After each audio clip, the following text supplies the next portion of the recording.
وعلى آله وأصحابه الذين أوفوا عهده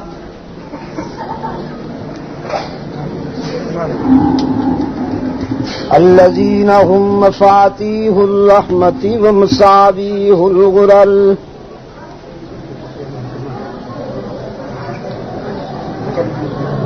أعوذ بالله من الشيطان الرجيم.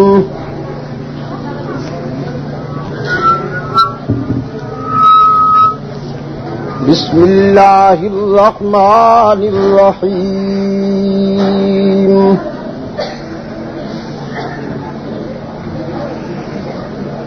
لقد من الله على المؤمنين إذ بعث فيهم رسولا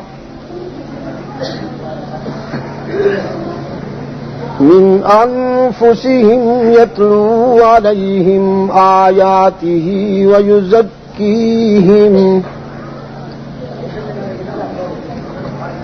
ويعلمهم الكتاب والحكمة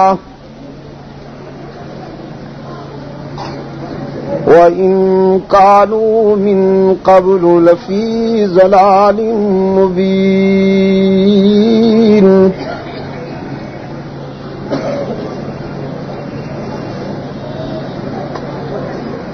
صدق اللہ مولانا العظیم.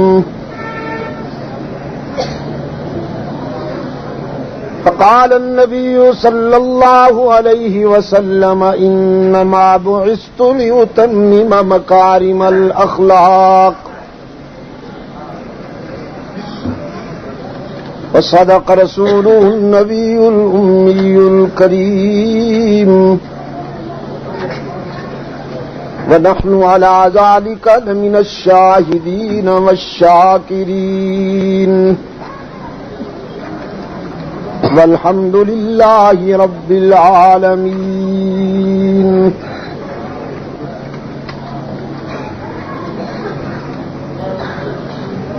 یا الہی ہمیں عامل قرآن کر دے، پھر نئے سر سے مسلمان کو مسلمان کر دے. آمین.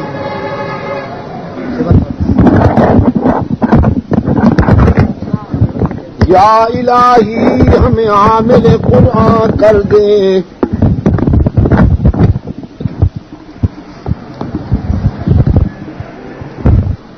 پھر نئے سر سے مسلمان کو مسلمان کر دے.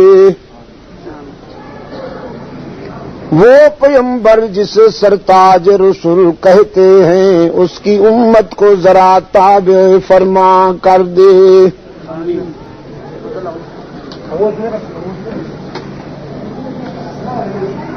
صدر اجلاس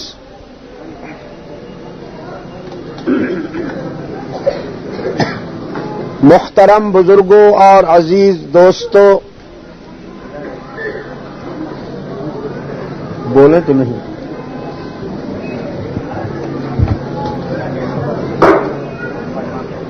آج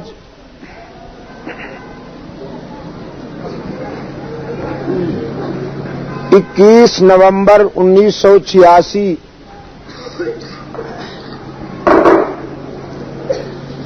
ہم یہاں ڈل میں دعوت و تبلیغ کی نسبت سے جمع ہیں.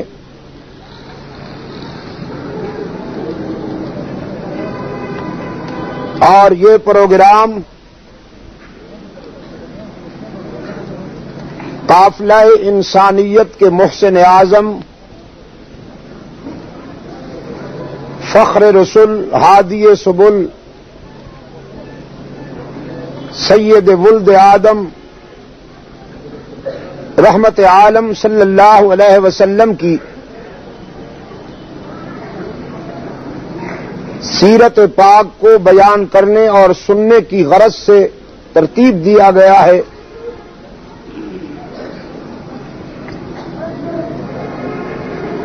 میں جب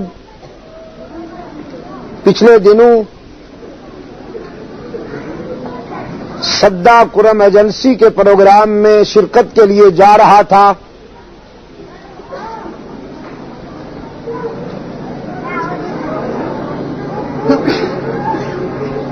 وہاں نوجوانوں کو کھڑا کیجیے جو بچوں کے شور پہ کنٹرول کریں.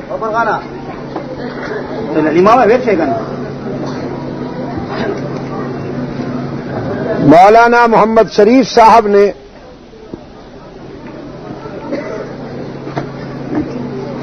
اس پروگرام میں شرکت کے لیے مجھ سے فرمایا اور میں نے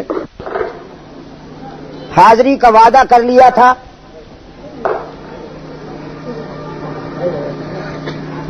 اللہ کے فضل و کرم کے ساتھ حسب وعدہ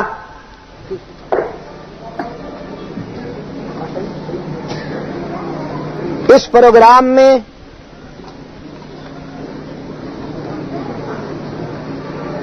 شرکت کی سعادت حاصل کر رہا ہوں.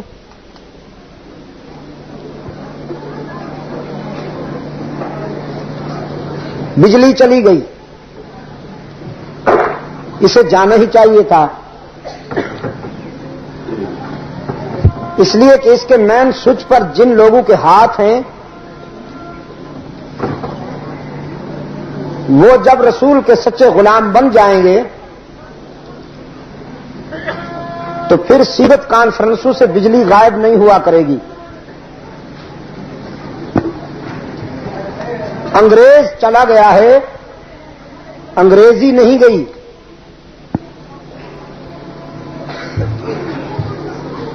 انگریزی نہیں گئی ابھی تک.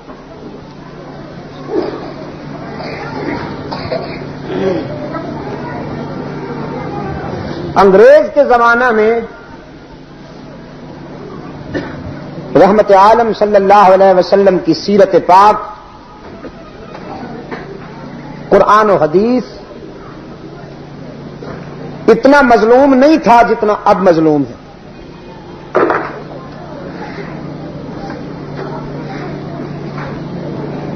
میں باہر کے ملکوں میں جاتا ہوں،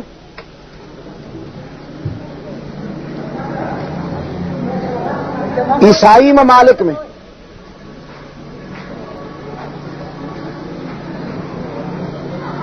یورپین ممالک میں نہ وہاں میرے داخلے پر پابندی لگتی ہے اور نہ وہاں کے کانفرنسوں سے بجلی غائب ہوتی ہے. اسلام کے نام پر اسلام کو ذبح کرنے کا منافقانہ کھیل صرف اس سرزمین پر کھیلا جا رہا ہے. اسلام کے نام پر اسلام کو ذبح کرنے کا منافقانہ کھیل. بھائی ایک رخ پہ رہنے دو میاں، یا بند کر دو.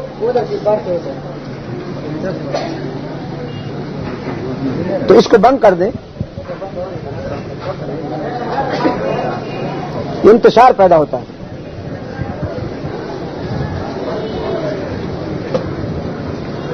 اگر آپ متوجہ ہو جائیں تو مسئلہ حل ہو جائے گا. آپ اس کی طرف خیال نہ دیں، پھر ہم کامیاب ہو جائیں گے. اگر اس کے آنے جانے سے آپ کا ذہن بھی آئے گا جائے گا تو پھر بات بگڑے گی، بات بنے گی نہیں. آپ اس کے نہ آنے سے خوش ہوں نہ جانے سے پریشان ہوں. آپ میری بات سنیں توجہ سے، جو پوچھوں اس کا جواب دیں. آپ سمجھے نہیں؟ حضور صلی اللہ علیہ وسلم کا نام آئے تو صلی اللہ علیہ وسلم کہہ دیں. کچھ جھولیاں بھر کے اٹھے نا یہاں سے. وقت کو اس کے صحیح مصرف کے مطابق خرچ کریں. حضور کا نام آئے تو صلی اللہ علیہ وسلم کہہ دیں. صحابہ کرام کا نام آئے تو رضی اللہ تعالی عنہم کہہ دیں. میں عرض کر رہا تھا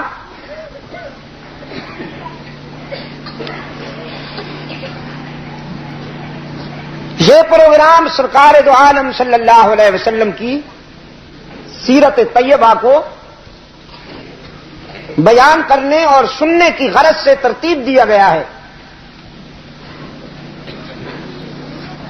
جن حضرات نے اس میں محنت کی، قربانی دی، کوششیں کی،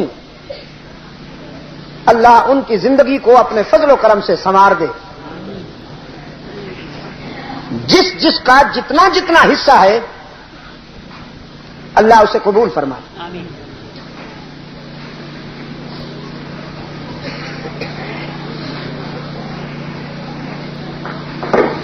فرمایا لقد من اللہ علی المؤمنین اذ بعث فیہم رسولا.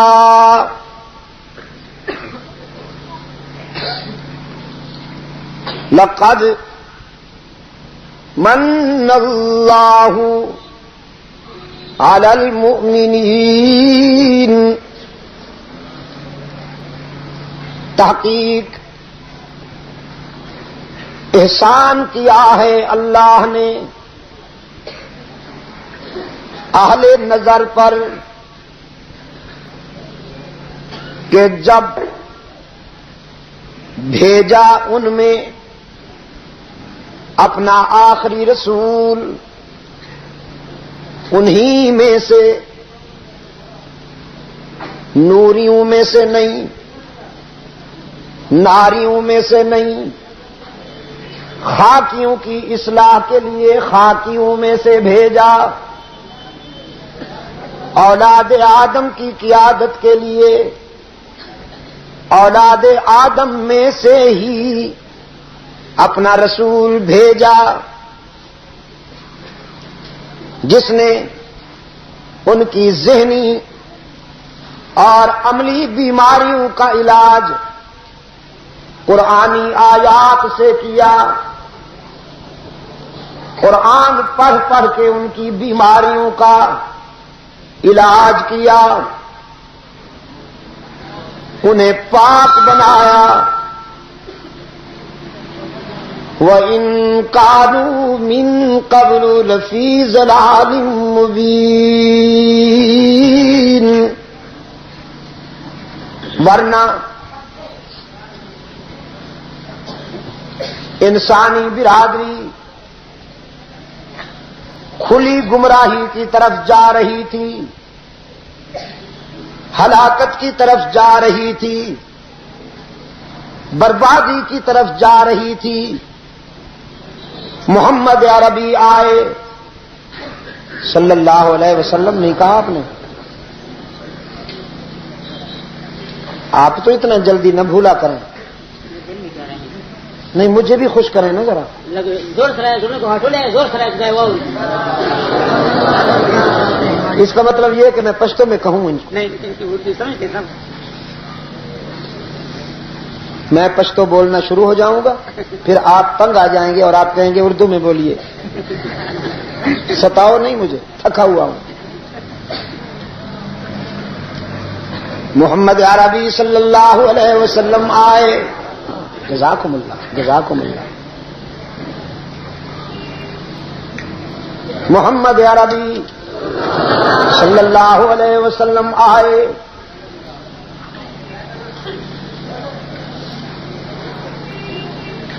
بربادی کو آبادی سے بدل دیا، ناکامیوں کو کامیابیوں سے بدل دیا، جہالت کو ہدایت سے بدل دیا، ظلم کو عدل سے بدل دیا،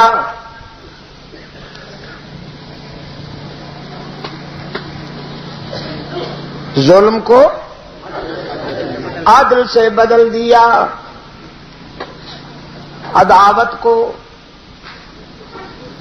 اخوت سے بدل دیا، دشمنی کو دوستی سے بدل دیا، جو ٹوٹ گئے تھے انہیں جوڑ دیا، جو منفصل تھے جو منتشر تھے انہیں متصل کر دیا، جو خون کے پیاسے تھے وہ ایک دوسرے پر جان نچھاور کرنے والے وَيُؤْثِرُونَ عَلَىٰ أَنفُسِهِمْ وَلَوْ كَانَ بِهِمْ خَصَاصَةٌ کا مصداق بن گئے. درفشانی نے تیری قطروں کو دریا کر دیا، درفشانی نے تیری قطروں کو دریا کر دیا، دل کو روشن کر دیا، آنکھوں کو بینا کر دیا۔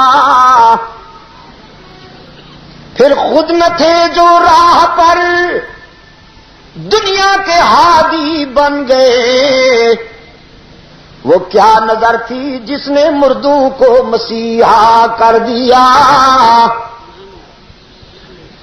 جو خود بیمار تھے انہیں ایسا مسیحا ملا، انہیں ایسا معالج ملا کہ اس کی تعلیمات نے انہیں صرف صحت مند ہی نہیں بنایا بلکہ دنیا کے لیے معالج بنا دیا۔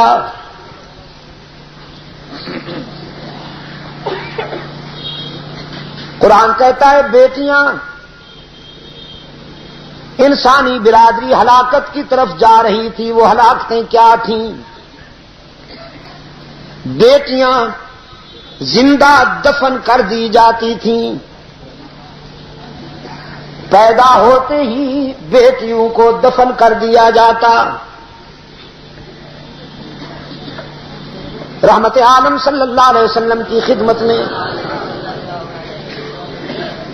سرکار دو عالم صلی اللہ علیہ وسلم کی خدمت میں ایک غم زدہ انسان آیا، آنکھوں میں آنسو تھے، چہرے پہ ملال تھا، رنج اور دکھ کی تصویر بن کر آیا۔ کہنے لگا اللہ کے محبوب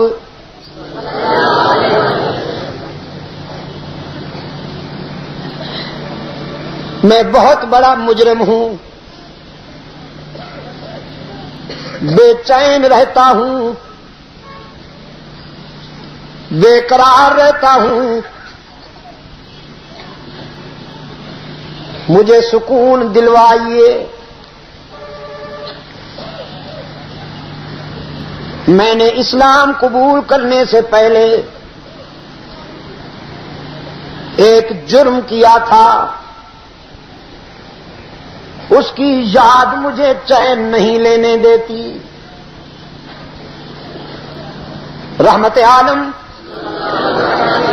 صلی اللہ علیہ وسلم نے فرمایا وہ جرم کیا تھا؟ فرمایا میں نے اپنی زندہ بیٹی کو دفن کر دیا تھا۔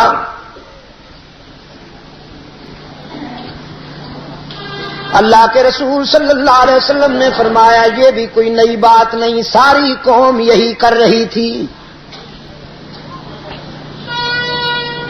کہنے لگا مگر قوم 9 مولود بچیوں کو دفن کرتی تھی، چھوٹی بچیوں کو پیدا ہوتے ہی دفن کر دیتے تھے، اور میں نے اس وقت بیٹی کو دفن کیا جب وہ ذرا بڑی ہو چکی تھی، شعور میں قدم رکھ چکی تھی۔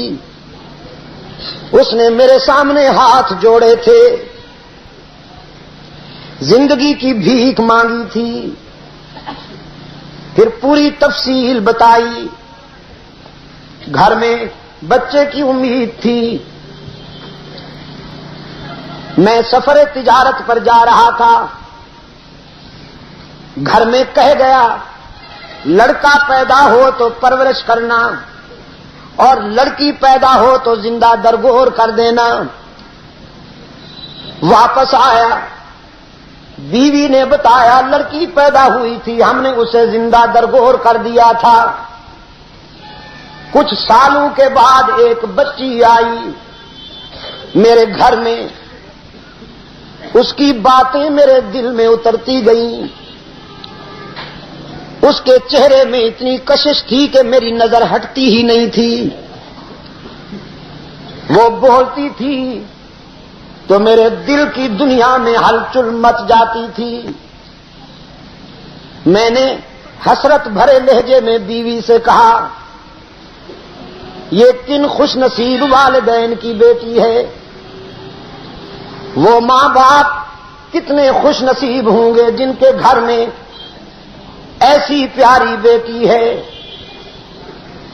بیوی نے سمجھا شاید اس کے سینے میں انسانیت بیدار ہو گئی ہے، بڑا اچھا موقع ہے بتا دینے کا۔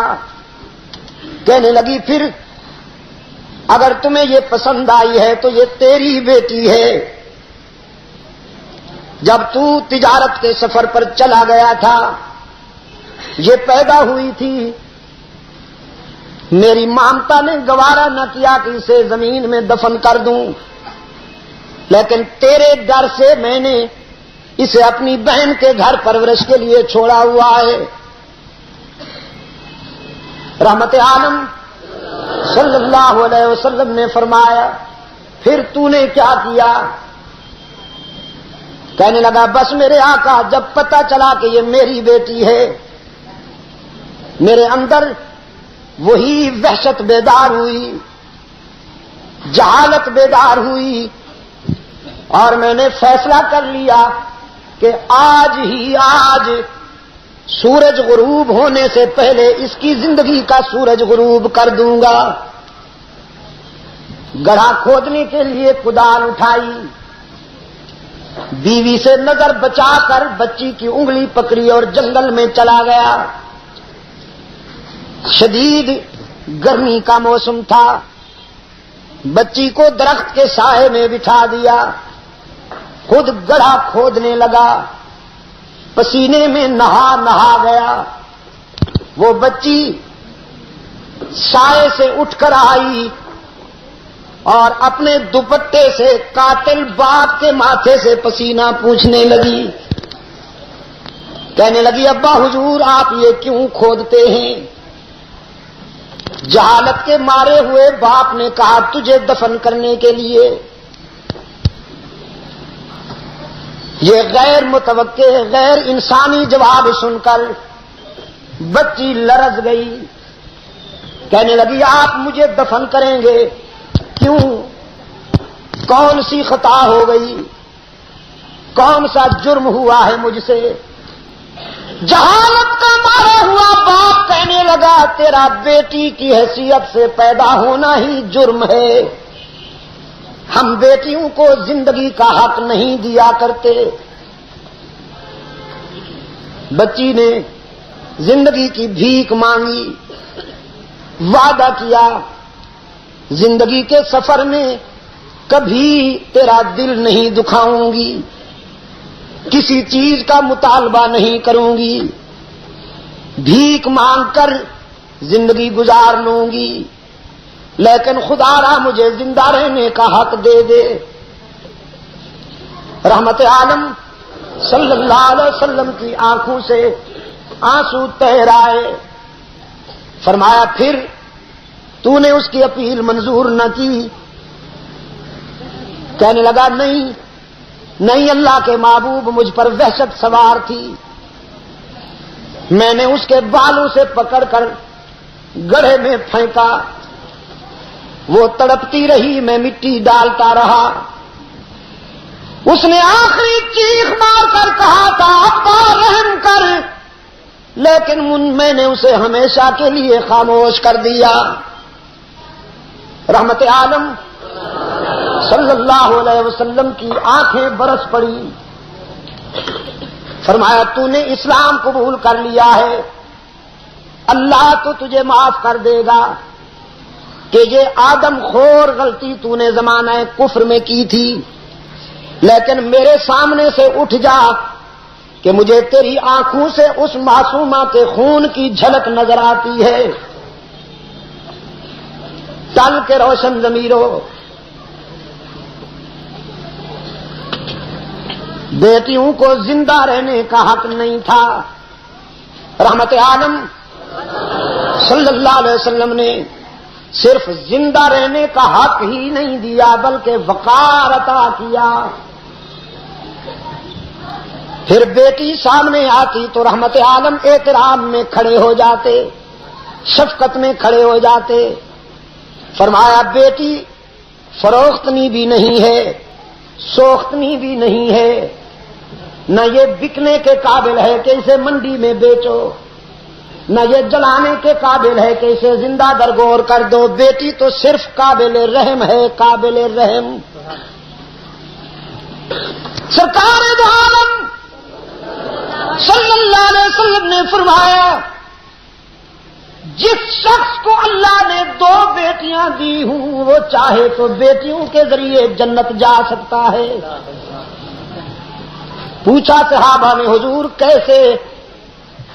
فرمایا سب سے پہلے اپنی بیٹیوں کا نام اچھا رکھے۔ حضور نے اپنی بیٹیوں کے نام کتنے اچھے رکھے؟ پہلی بیٹی کا نام، حضور کی بیٹی کا نام یا رب،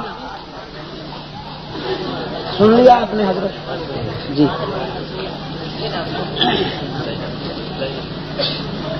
میری یہ قوم ہے، میں ان پہ صدقے جاؤں، یہ میرے سنی ہیں، کتنے سادے، اتنے بے خبر۔ یہ سیدہ فاطمہ تو حضور کی آخری اور چھوٹی بیٹی ہے۔ آپ کو تو آتا ہے، اپنی قوم کو بھی پڑھوائیے نا میرے عزیز، انہیں بھی تو سکھوائی۔ چرواہے صاحب اپنے ریور کی بھی تو خبر لیجئے نا۔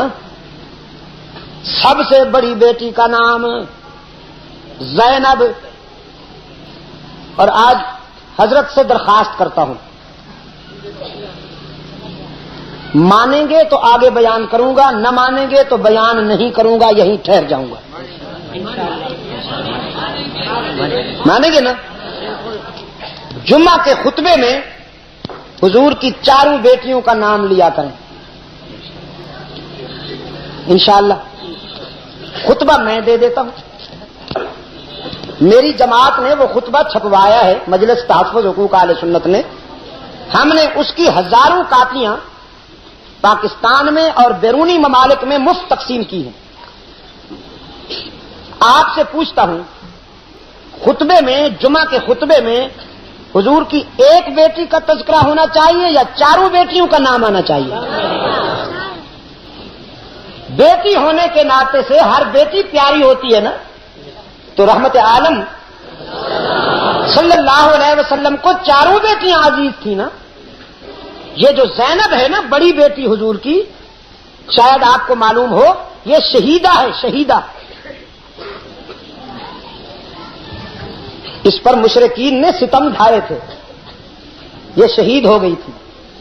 ان کی ایک بیٹی تھی امامہ بنت زینب، امامہ بنت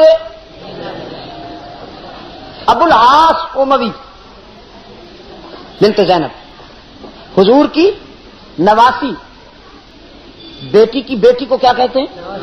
پشتو میں کیا کہتے ہیں؟ نمسے المسے، یہ المسے تھی۔ کون؟ حضرت امامہ المسے کی۔ حضور صلی اللہ علیہ وسلم اپنی المسے امامہ کو کبھی کندھے پہ بٹھا لیتے تھے، کبھی باہوں میں لے لیتے تھے، کبھی اس کا ماتھا چومتے تھے، کبھی اس کی زلفیں چومتے تھے۔ پھر آپ دیدہ ہو جاتے تھے، آنسو بہنے لگتے تھے، فرماتے تھے لوگوں یہ میری پیاری زینب کی نشانی ستائی گئی اور شہید ہو گئی۔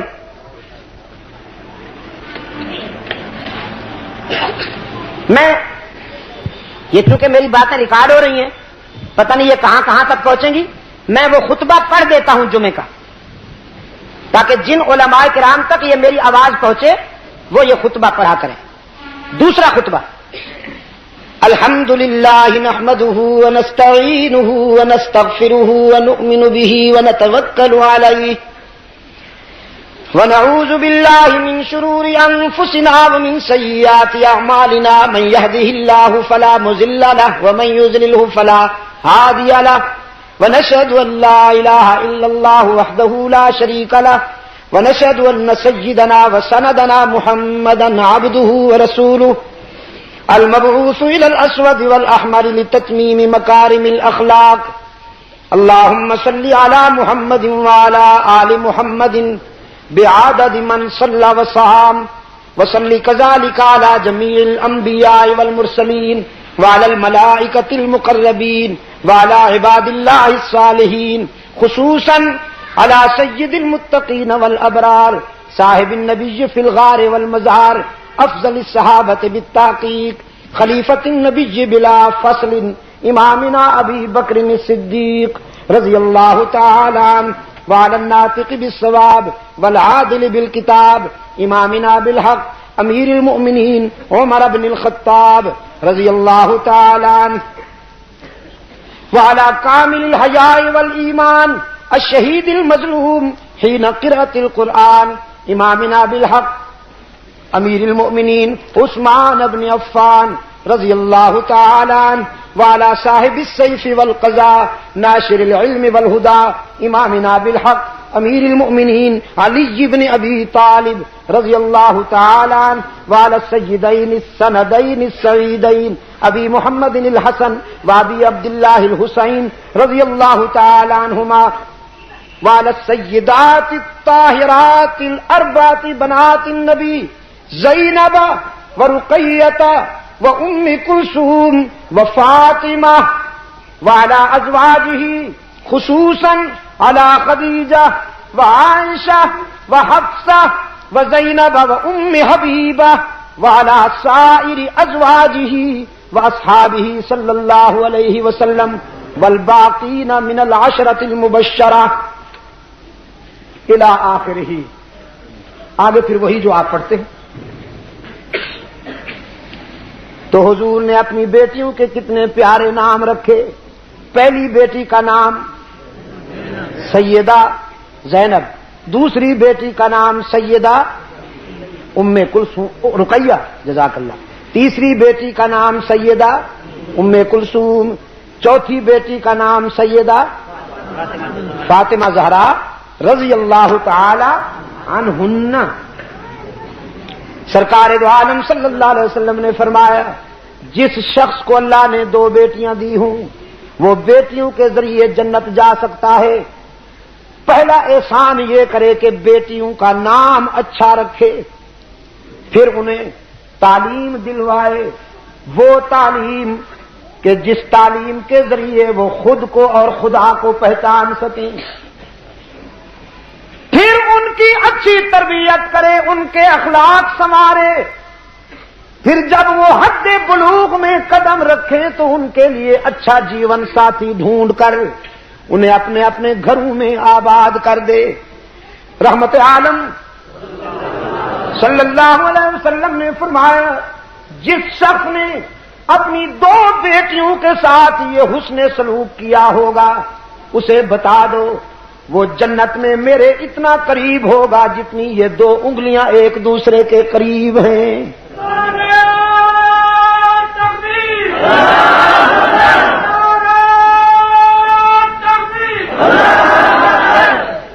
عصر حاضر کی بیگمات نے امریکہ اور برطانیہ کے معاشرے کو دیکھا ہے، مغربی سوسائٹی کے جھوٹے آب و تاب کو دیکھ کر اسلام سے دور چلی گئی ہیں.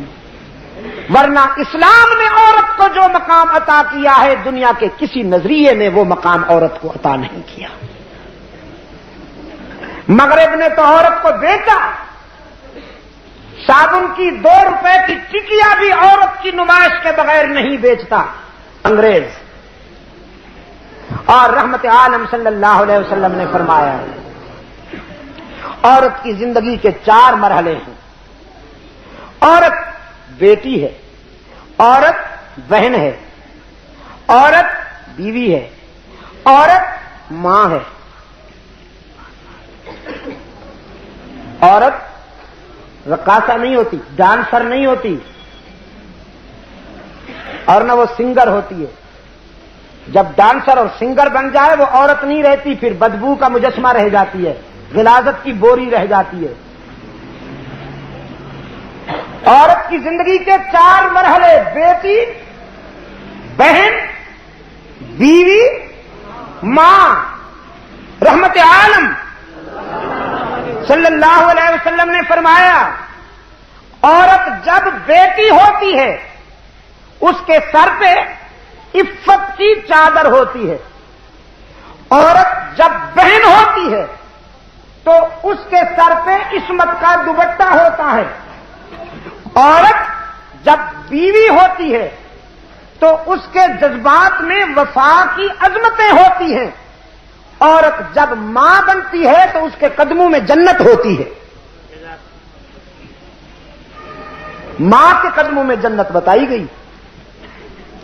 حالانکہ محنت باپ کرتا ہے, ملازمت بیچارہ کرتا ہے, تجارت کرتا ہے, محنت کرتا ہے, مزدوری کرتا ہے روٹی کمانے کے لیے.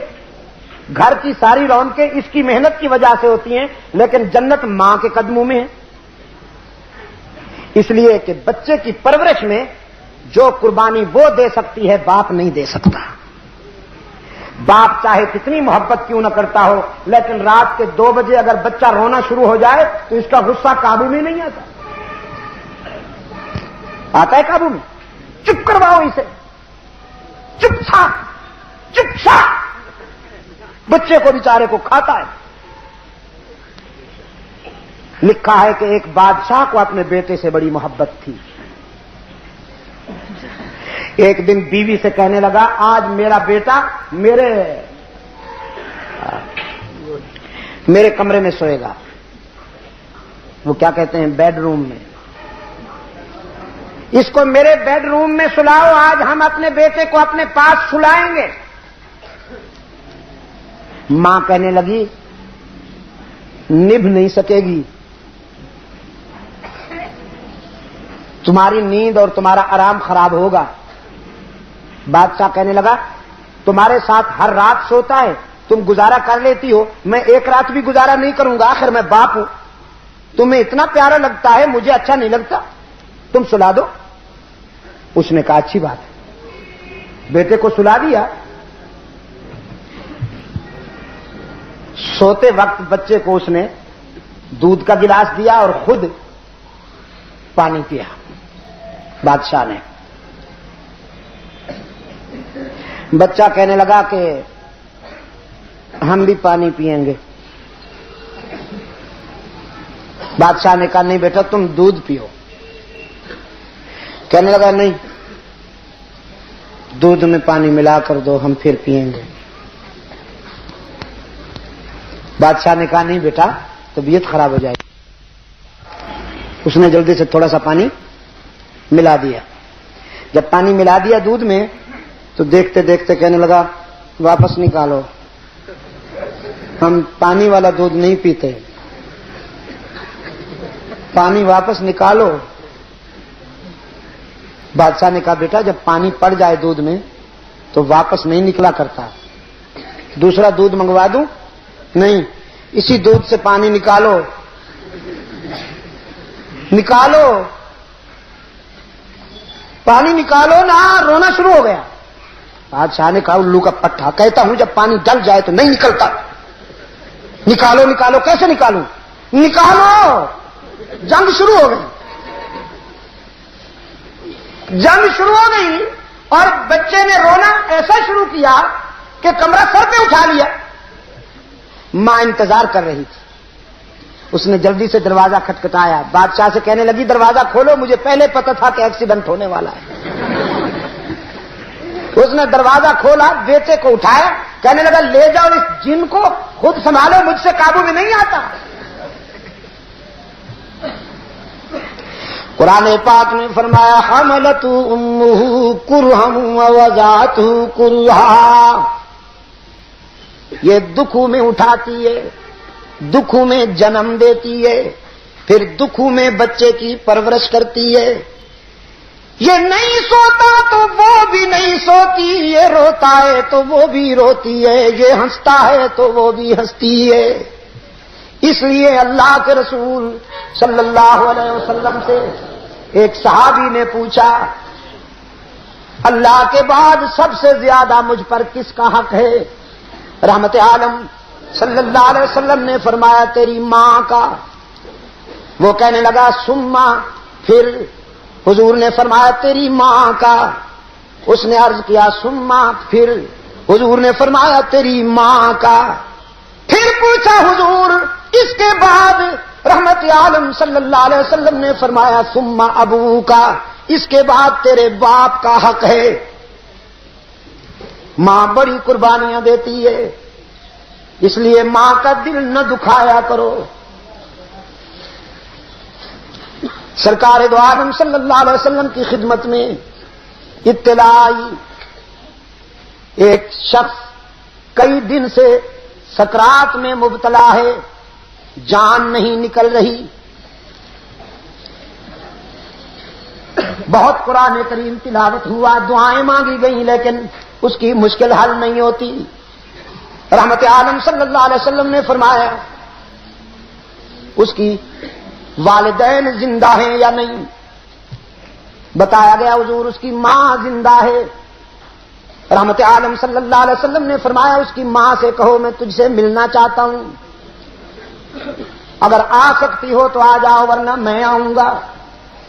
وہ بوڑھی ضعیفہ رحمت عالم صلی اللہ علیہ وسلم کا پیغام سنتی ہے، کہنے لگی چل تو نہیں سکتی لیکن اللہ کے محبوب کے پاس ضرور جاؤں گی. لکڑی کے سہارے آئی. رحمت عالم صلی اللہ علیہ وسلم نے فرمایا تیرا بیٹا کئی دن سے سکرات میں مبتلا ہے، تیرا کیا خیال ہے اپنے بیٹے کے متعلق؟ کہنے لگی بڑا نمازی تھا، اللہ کے رسول بڑا نمازی تھا، قرآن بھی پڑھتا تھا، روزے بھی رکھتا تھا، حج بھی کیا، زکوٰۃ بھی دیتا تھا، جہاد میں بھی حصہ لیتا تھا، بہت نیک تھا. رحمت عالم صلی اللہ علیہ وسلم نے فرمایا یہ تو ٹھیک ہے، تو اس پر راضی ہے کہ نہیں؟ اس بوڑھی کی آنکھوں سے آنسو جاری ہو گئے، کہنے لگے نہیں حضور، میرا دل دکھایا ہے اس نے، میرا دل دکھایا ہے. ایک دن اس کی بیوی کے ساتھ میرا کچھ تلخ کلامی ہو گئی، تلخ کلامی ہو گئی. میں نے کہا میرا بیٹا آ جائے اسے بتاؤں گی کہ تو گستاخ ہے. میرا بیٹا آیا، میرے بتانے سے پہلے اس کی بیوی نے کچھ کہہ دیا. میں جب اپنے بیٹے کے سامنے گئی تو میرے بیٹے نے میری کوئی نہ سنی، بیوی کے بھڑکانے میں مشتعل تھا. غصے میں درد دل بیان کر رہی تھی اور میرے بیٹے نے غصے میں آ کر اپنا جوان بازو اٹھایا اور تیز تھپڑ میرے چہرے پہ دے مارا. میں دور جا گری. میں نے کہا بیٹا میں نے تو تیری ترقی کے لیے رات کی تنہائیوں میں دعا کی تھی، تیرے بچپن میں خود بھوکی رہتی تھی، تجھے کھلاتی تھی، جو تجھ سے جھگڑتا تھا میں اس سے لڑ جاتی تھی، تیرے دوستوں کو اپنا دوست سمجھتی تھی، تیرے دشمنوں کو اپنا دشمن سمجھتی تھی. تو بیمار ہوتا تو ساری رات تجھے اٹھا کر میں لوریاں دیتی، لیکن آج تیری جوانی میرے لیے رسوائی کا سبب بن کر آئی ہے. تو کتنا نمک حرام نکلا.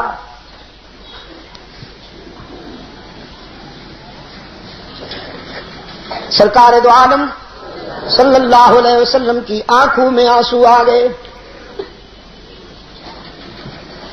صحابہ سے فرمایا لکڑیاں جمع کرو، آگ بھڑکاؤ، پھر مجھے بتاؤ. بوڑھی کہتی اللہ کے رسول آگ کیوں؟ رحمت عالم صلی اللہ علیہ وسلم نے فرمایا ہم اس میں اس نمک حرام کو ڈالیں گے. جس نے بوڑھی ماں کے چہرے پہ تھپڑ مارا وہ اسی قابل ہے کہ اسے آگ میں ڈال دیا جائے. بوڑھی زاروں قطار رونے لگی، کہنے لگی نہیں نہیں نہیں اللہ کے رسول، میرے بیٹے کو آگ سے بچا لیجئے. رحمت عالم صلی اللہ علیہ وسلم نے فرمایا تو اس آگ سے گھبرا گئی ہے، آخرت کی آگ تو اس سے بھی زیادہ اذیتناک ہے۔ وہ بوڑھی کہنے لگی کوئی شکل ہے بچ جانے کی کہ میرا بیٹا اس آگ سے بھی بچ جائے، اس آگ سے بھی بچ جائے؟ نعرہ تکبیر، نعرہ تکبیر، آل صحابہ، آل صحابہ، سرکار دو عالم صلی اللہ علیہ وسلم نے فرمایا بس ایک صورت ہے کہ تو اسے معاف کر دے۔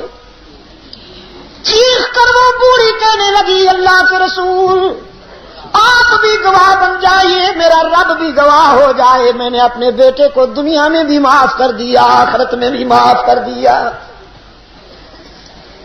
یہاں اس نے معافی کا اعلان کیا، وہاں اس کی مشکل حل ہو گئی، کلمہ شہادت پڑھتے ہوئے دنیا سے روانہ ہو گیا۔ ٹل کے روشن ضمیروں، میرے عزیز نوجوانوں، چاہے کچھ ہو جائے کبھی ماں کا دل نہ دکھایا کرو۔ کامیابی کی چابی دے رہا ہوں آپ کو، چابی، چابی کو کیا کہتے ہیں پشتو میں؟ کلید، کنجی، کلید تو فارسی اس میں، ہاں فارسی میں کہتے ہیں۔ اس کا مطلب ہے آپ نے کچھ فارسی سے چرا رکھا ہے، کچھ عربی سے چرا رکھا ہے، پتہ چل رہا ہے آہستہ آہستہ، مجھے پتہ چل رہا ہے۔ تو چابی آپ کو کنجی دے رہا ہوں کامیابی کی، والدہ کو کبھی نہ رنجیدہ کرنا، اس کا دل نہ دکھانا، والد مظلوم کا دل بھی نہ دکھانا، کہیں یہ نہ سمجھو کبھی شاہ صاحب نے تو بس والدہ ہی کی بات کی ہے، ابا جان سے تو نمٹیں گے انشاءاللہ، ماں کو خوش رکھیں گے، نہیں، وہ بھی محسن ہے، اس کی آہ بھی تباہ کر دیتی۔ تو میرے عزیز دوستو، عورت کی زندگی کے 4 مرحلے بتائے رحمت عالم صلی اللہ علیہ وسلم نے، بیٹی، بہن، بیوی، ماں، اور ان 4 مرحلوں میں جو معیار وقار کا رحمت عالم صلی اللہ علیہ وسلم نے عورت کو بخشا ہے، دنیا کا کوئی نظریہ نہیں عطا کرتا۔ لیکن یہاں سوال پیدا ہوتا ہے عزیز دوستو، بیٹیاں دفن ہو رہی تھیں، بیت اللہ میں بت سجائے گئے تھے، طواف برہنہ ہو رہا تھا، توریت نے کیوں رہنمائی نہ کی؟ انجیل نے کیوں رہنمائی نہ کی؟ قرآن کہتا ہے توریت کو یہودیوں نے بدل دیا تھا، انجیل کو عیسائیوں نے بدل دیا تھا۔ یہ دونوں آسمانی صحیفے بدل دیے گئے تھے۔ آپ اللہ کا شکر ادا کیجئے، رحمت عالم صلی اللہ علیہ وسلم کی امت کے لیے جو اللہ نے ضابطہ حیات عطا فرمایا ہے، قرآن کریم وہ قیامت تک نہیں بدلے گا۔ جو قوتیں اس کو بدلنا چاہیں گی ان کا اپنا حلیہ بدل جائے گا، لیکن قرآن کریم قیامت تک نہیں بدلے گا۔ 1400 سال کا سفر کر کے آپ تک پہنچا ہے قرآن کریم، اس کی جوانی میں کوئی فرق نہیں آیا، اس کے شباب میں کوئی فرق نہیں آیا۔ قرآن کو اللہ نے کتب خانوں کا محتاج ہی نہیں بنایا،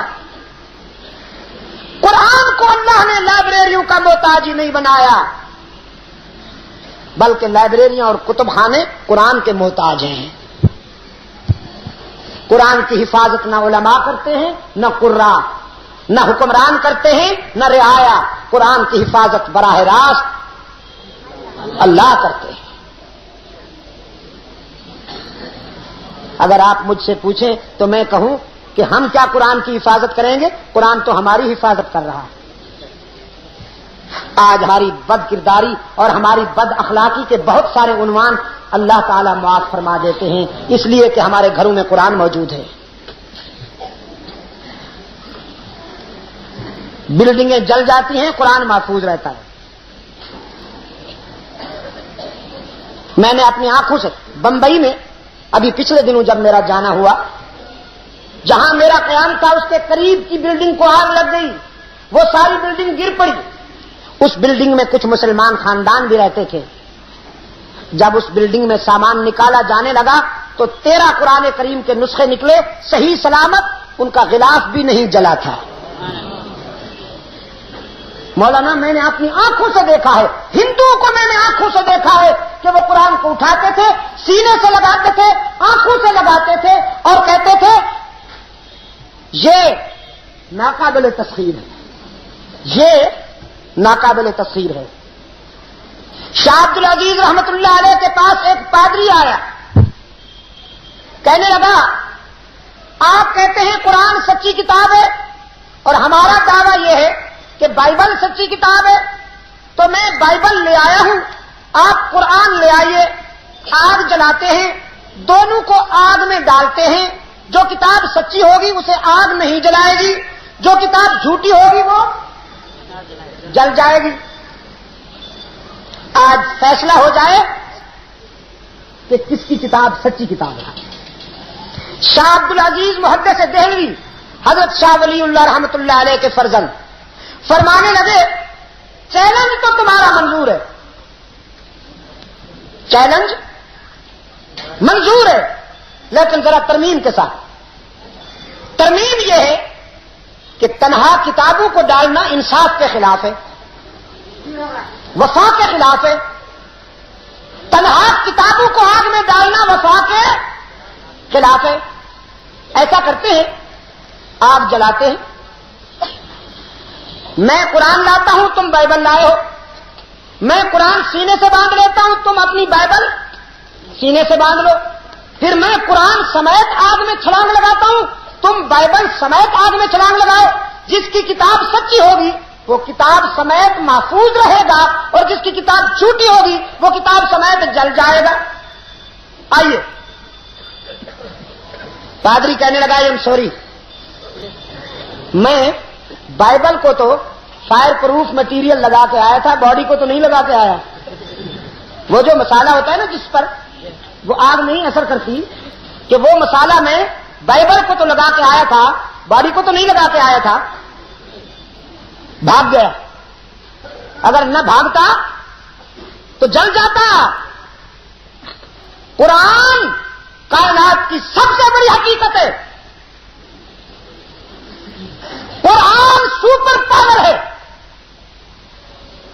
قرآن دنیا کی سب سے بڑی انرجی ہے، یہ خود بھی محفوظ ہے، جو اس سے وابستہ ہو جائیں وہ بھی محفوظ ہو جاتے ہیں۔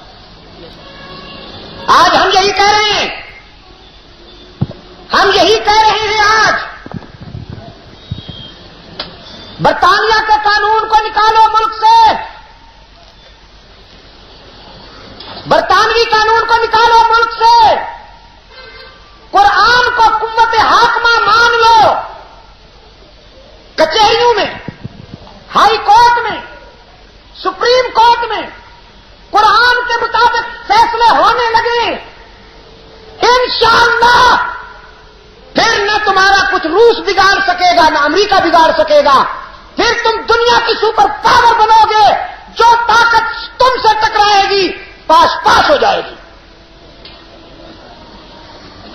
لیکن اگر تم نے برطانوی قانون کو قوت حاکمہ رہنے دیا اور قرآن کو یتیم خانوں میں الماریوں میں رہنے دیا تو پھر بشرطی پاکستان جا چکا ہے، باقی صوبوں میں جو ہونے والا ہے وہ لرزہ خیز ہے، میں کہہ نہیں سکتا۔ کراچی میں، کوٹا میں، پشاور میں، آپ کے قریب قرم ایجنسی اور پارا چنار میں جو حادثات ہو رہے ہیں یہ بدترین انجام کی طرف اشارہ ہے کہ سنبھل جاؤ، قرآن کو اور سیرت سرور کائنات کو افسانہ نہ بناؤ، اسے قوت حاکمہ کے طور پر تسلیم کرو۔ عزیز دوستو، یہودیوں نے توریت کو بدلا، عیسائیوں نے انجیل کو بدلا، اور بدلا کیسے؟ فرمایا وقالت اليهود عزير ابن الله وقالت النصارى المسيح ابن الله۔ یہودیوں نے اللہ کے نبی حضرت عزیر کے متعلق یہ کہا کہ ہمارا نبی دیکھنے میں تو انسان ہے لیکن در حقیقت اللہ کا بیٹا ہے۔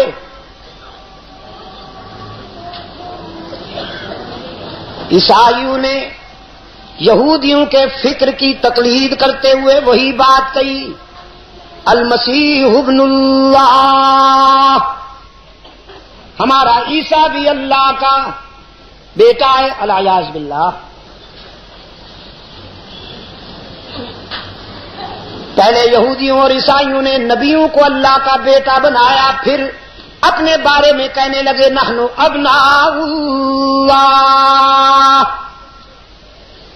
وقالت اليهود والنصارى نحن ابناء الله واحباؤه، اپنے بارے میں بھی کہنے لگے ہم بھی اللہ کے بیٹے ہیں اور بڑے پیارے بیٹے ہیں۔ یہ وہی بیماری ہے تل والو، جیسے عصر حاضر کے بیماروں نے پہلے کہا نبی اللہ کا نور ہے، پھر خود نورانی بن گئے۔ یہ وہی بیماری ہے، پرانی بیماری ہے۔ اللہ بیماروں کو شفاء کاملہ عطا فرمائے، آمین۔ آہستہ کیوں کہہ دیا آپ نے؟ دعا میں بھی نرمی، دعا میں تو گرمی ہونی چاہیے۔ اللہ سب بیماروں کو شفاء کاملہ عطا فرمائے، جسمانی بیماروں کو بھی، روحانی بیماروں کو بھی، عمل کے بیماروں کو بھی اور فکر کے بیماروں کو بھی، عقیدے کے بیماروں کو بھی اللہ شفاء کاملہ عطا فرمائے۔ بیٹا بنایا، یہودیوں اور نصرانیوں نے بیٹا بنایا نبیوں کو اللہ کا، اتنا بھی نہ سوچا بدبختوں نے کہ باپ اور بیٹے کے رشتے میں ضروری ہے کبھی بیٹا باپ کا محتاج اور کبھی باپ بیٹے کا محتاج، ہوتا ہے کہ نہیں ہوتا؟ بچپن میں بیٹا باپ کا محتاج، ٹھیک ہے، ہاتھ پاؤں بندھے پڑے ہیں اس کے، یہاں باندھتی ہیں مائیں بچے کے، پنگھوڑے میں پڑا ہوا ہے، نہ پانی پینے کے لیے جا سکتا ہے نہ کھانا کھانے کے لیے جا سکتا ہے، زیادہ سے زیادہ بس اتنی مہربانی کر سکتا ہے کہ رو سکتا ہے، جب پیاس لگے گی جب بھوک لگے گی تو پھر رونا شروع کر دے گا، ماں کی مرضی، رونے کا نوٹس لے یا نہ لے یہ اس کی مرضی۔ محتاج ہوا کہ نہیں؟ والدین کا محتاج اور کبھی والدین بوڑھا ہو کر ضعیف ہو کر باپ بیٹے کا محتاج بن جاتا ہے۔ یہود و نصارہ نے نبیوں کو اللہ کا بیٹا بنا کر فطرت کی نفی کر دی، وہ کسی کا محتاج تھا، اللہ کسی کا محتاج ہے، اللہ کسی کا محتاج ہوگا نہیں نا؟ تو معلوم ہوا نہ وہ کسی سے ہے نہ کوئی اس سے ہے، نہ وہ کسی کا باپ ہے نہ کوئی اس کا باپ ہے۔ اگر باپ بیٹے کا رشتہ ہوتا تو محتاجی بھی ساتھ ہوتی۔ اللہ کو کوئی مجبور نہیں کر سکتا، اللہ کو کوئی مجبور نہیں کر سکتا۔ کوئی اور کیا مجبور کرے گا؟ اللہ کو تو نبی بھی مجبور نہیں کر سکتا، رسول بھی مجبور نہیں کر سکتا۔ وہ دیکھیے 950 سال اللہ کی توحید بیان کرنے والا مجاہد، شرک کا مقابلہ کرنے والا مجاہد اپنے بیٹے کو ہلاک ہوتا دیکھتا ہے، کنعان کو۔ قرآن پاک نے فرمایا نادى نوح ربه قال رب إن ابني من أهلي وإن وعدك الحق وأنت أحكم الحاكمين۔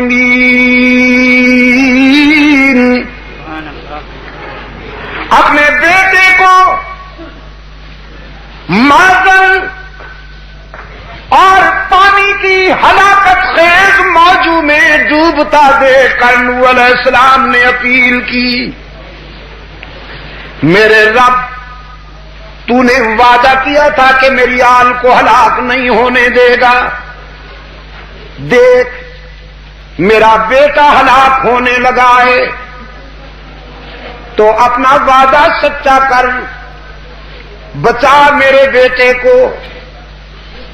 رب العالمین نے فرمایا یا نوح انہو لیس من اہلک انہو عمل غیر صالح فلا تسألنی ما لیس لک بہ علم انی اعظک ان تکون من الجاہلین.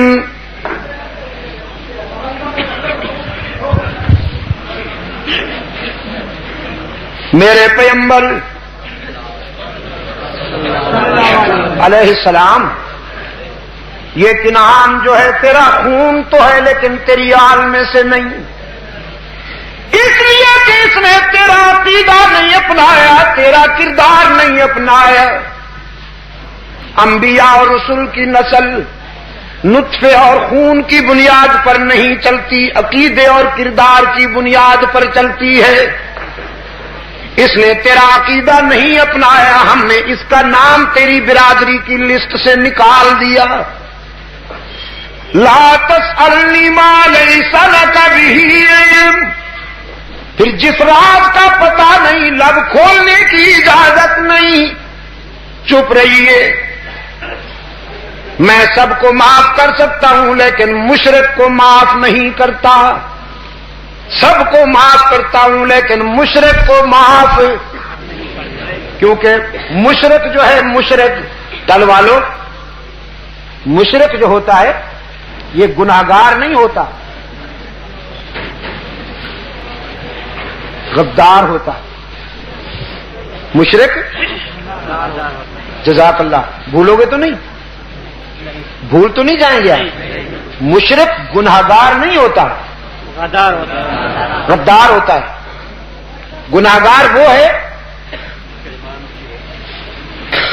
جس سے نماز میں کوتاہی ہو جائے، روزے میں کوتاہی ہو جائے، زکوٰۃ میں کوتاہی ہو جائے، حج ادا کرنے میں کوتاہی ہو جائے، یہ گناہگار ہوتا ہے. فرائض میں، واجبات میں، سنن میں کوتاہی ہو جائے تو وہ گناہگار ہے.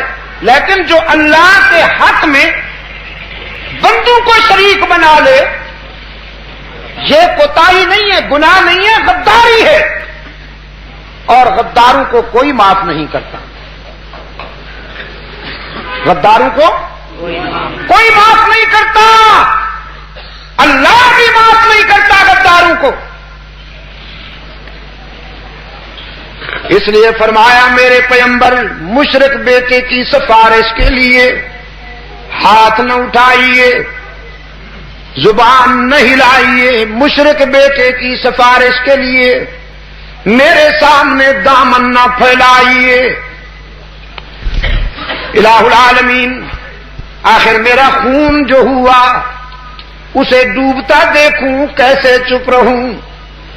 رب العالمین نے فرمایا میرے پیغمبر تیری پدری محبت کی بات ہے تو میری بھی غیرت کی بات ہے.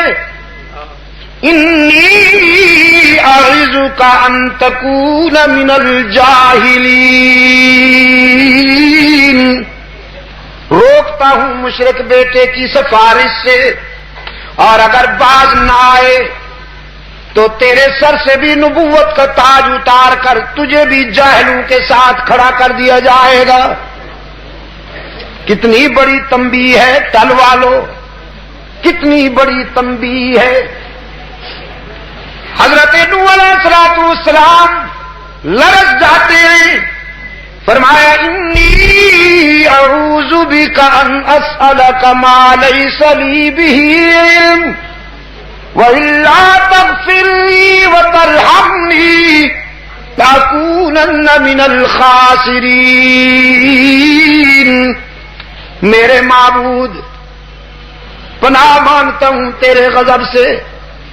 ایک بیٹا نہیں، ایسے کئی بیٹے مارے جائیں لیکن تجھے تو ناراض نہیں کر سکتا. اگر تو نے میری دستگیری نہ کی تو مجھے نقصان سے کوئی نہیں بچا سکتا.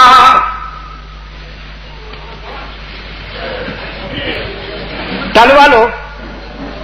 نوح علیہ السلام نے منوا لی بات اللہ سے. اگر سمجھ میں آئی ہے کوئی بات تو بولو تو صحیح. اللہ سے بات منوا لی تو یہ قرآن کریم نے سمجھا دیا ہے ہمیں کہ اللہ کو کوئی مجبور نہیں کر سکتا. اللہ کو کوئی مجبور نہیں کر سکتا. مانتا بھی ہے لیکن اپنی حکمت کے مطابق، مجبور ہو کر نہیں مانتا، اپنی حکمت کے مطابق مانتا ہے. یہ آوازوں پر پابندی نہیں ہو سکتی سیکریٹری صاحب؟ بہت ستایا ہے آج انہوں نے. تکبیر. شیخ عبد المجید ندیم. شیخ عبد المجید ندیم. ہاں مانتا بھی ہے. کیوں روتے ہوئے کیوں آئے ہو؟ کس نے مارا ہے؟ آپ کیوں دیکھتے ہیں؟ وہ تو حضرت ابو ہریرہ آئے تھے نا، روتے ہوئے آئے تھے. اللہ کے رسول صلی اللہ علیہ وسلم نے ان سے پوچھا کیوں روتے ہوئے آئے ہو؟ کس نے مارا ہے؟ کیا بات ہوئی؟ کہنے لگا اللہ کے رسول ماں نے مارا ہے. کس نے؟ ماں نے مارا ہے. فرق دیکھا آپ نے؟ اس دور میں جوان بیٹے روتے ہوئے آتے تھے اور بتاتے تھے کہ ہمیں ماں نے مارا ہے. اور آج کل بوڑھی مائیں روتی ہوئی آتی ہیں اور بتاتی ہیں کہ مجھے بیٹے نے مارا ہے. یہ فرق ہے. سرکار دو عالم صلی اللہ علیہ وسلم نے فرمایا کون سی خطا ہوئی تجھ سے؟ کہنے لگا اللہ کے رسول میری ماں ابھی تک مشرکہ ہے، تیری سچائی پر ایمان نہیں لائی، تیری رسالت پر ایمان نہیں لائی. میں آپ کے ہاں سے اٹھ کر گھر پہنچا، میری ماں نے پوچھا کہاں گئے تھے؟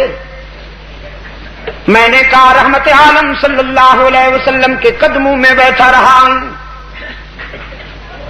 میری ماں کو غصہ آیا، کہنے لگی تجھے روکا ہے کہ وہاں نہ جایا کرو لیکن باز نہیں آتے.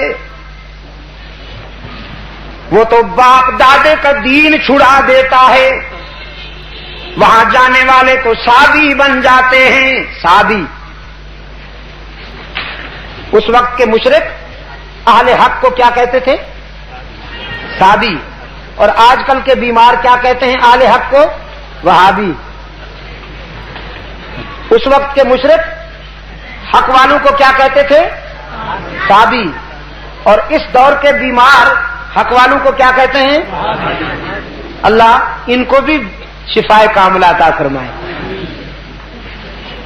ہاں وہاں جانے والے سابی بن جاتے ہیں.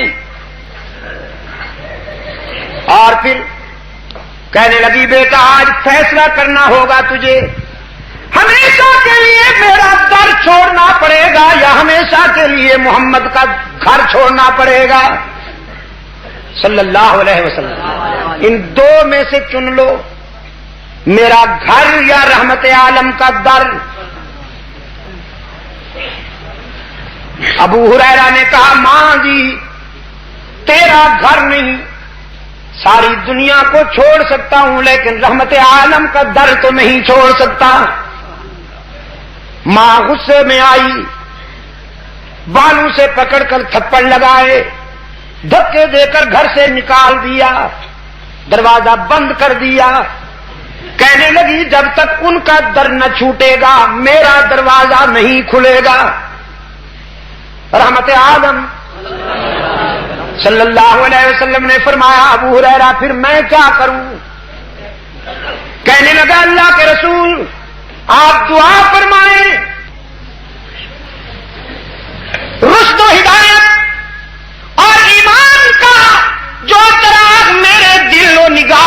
روشن ہوا ہے، اللہ میری والدہ کے دل و نگاہ میں بھی ایمان کا چراغ روشن کر دے۔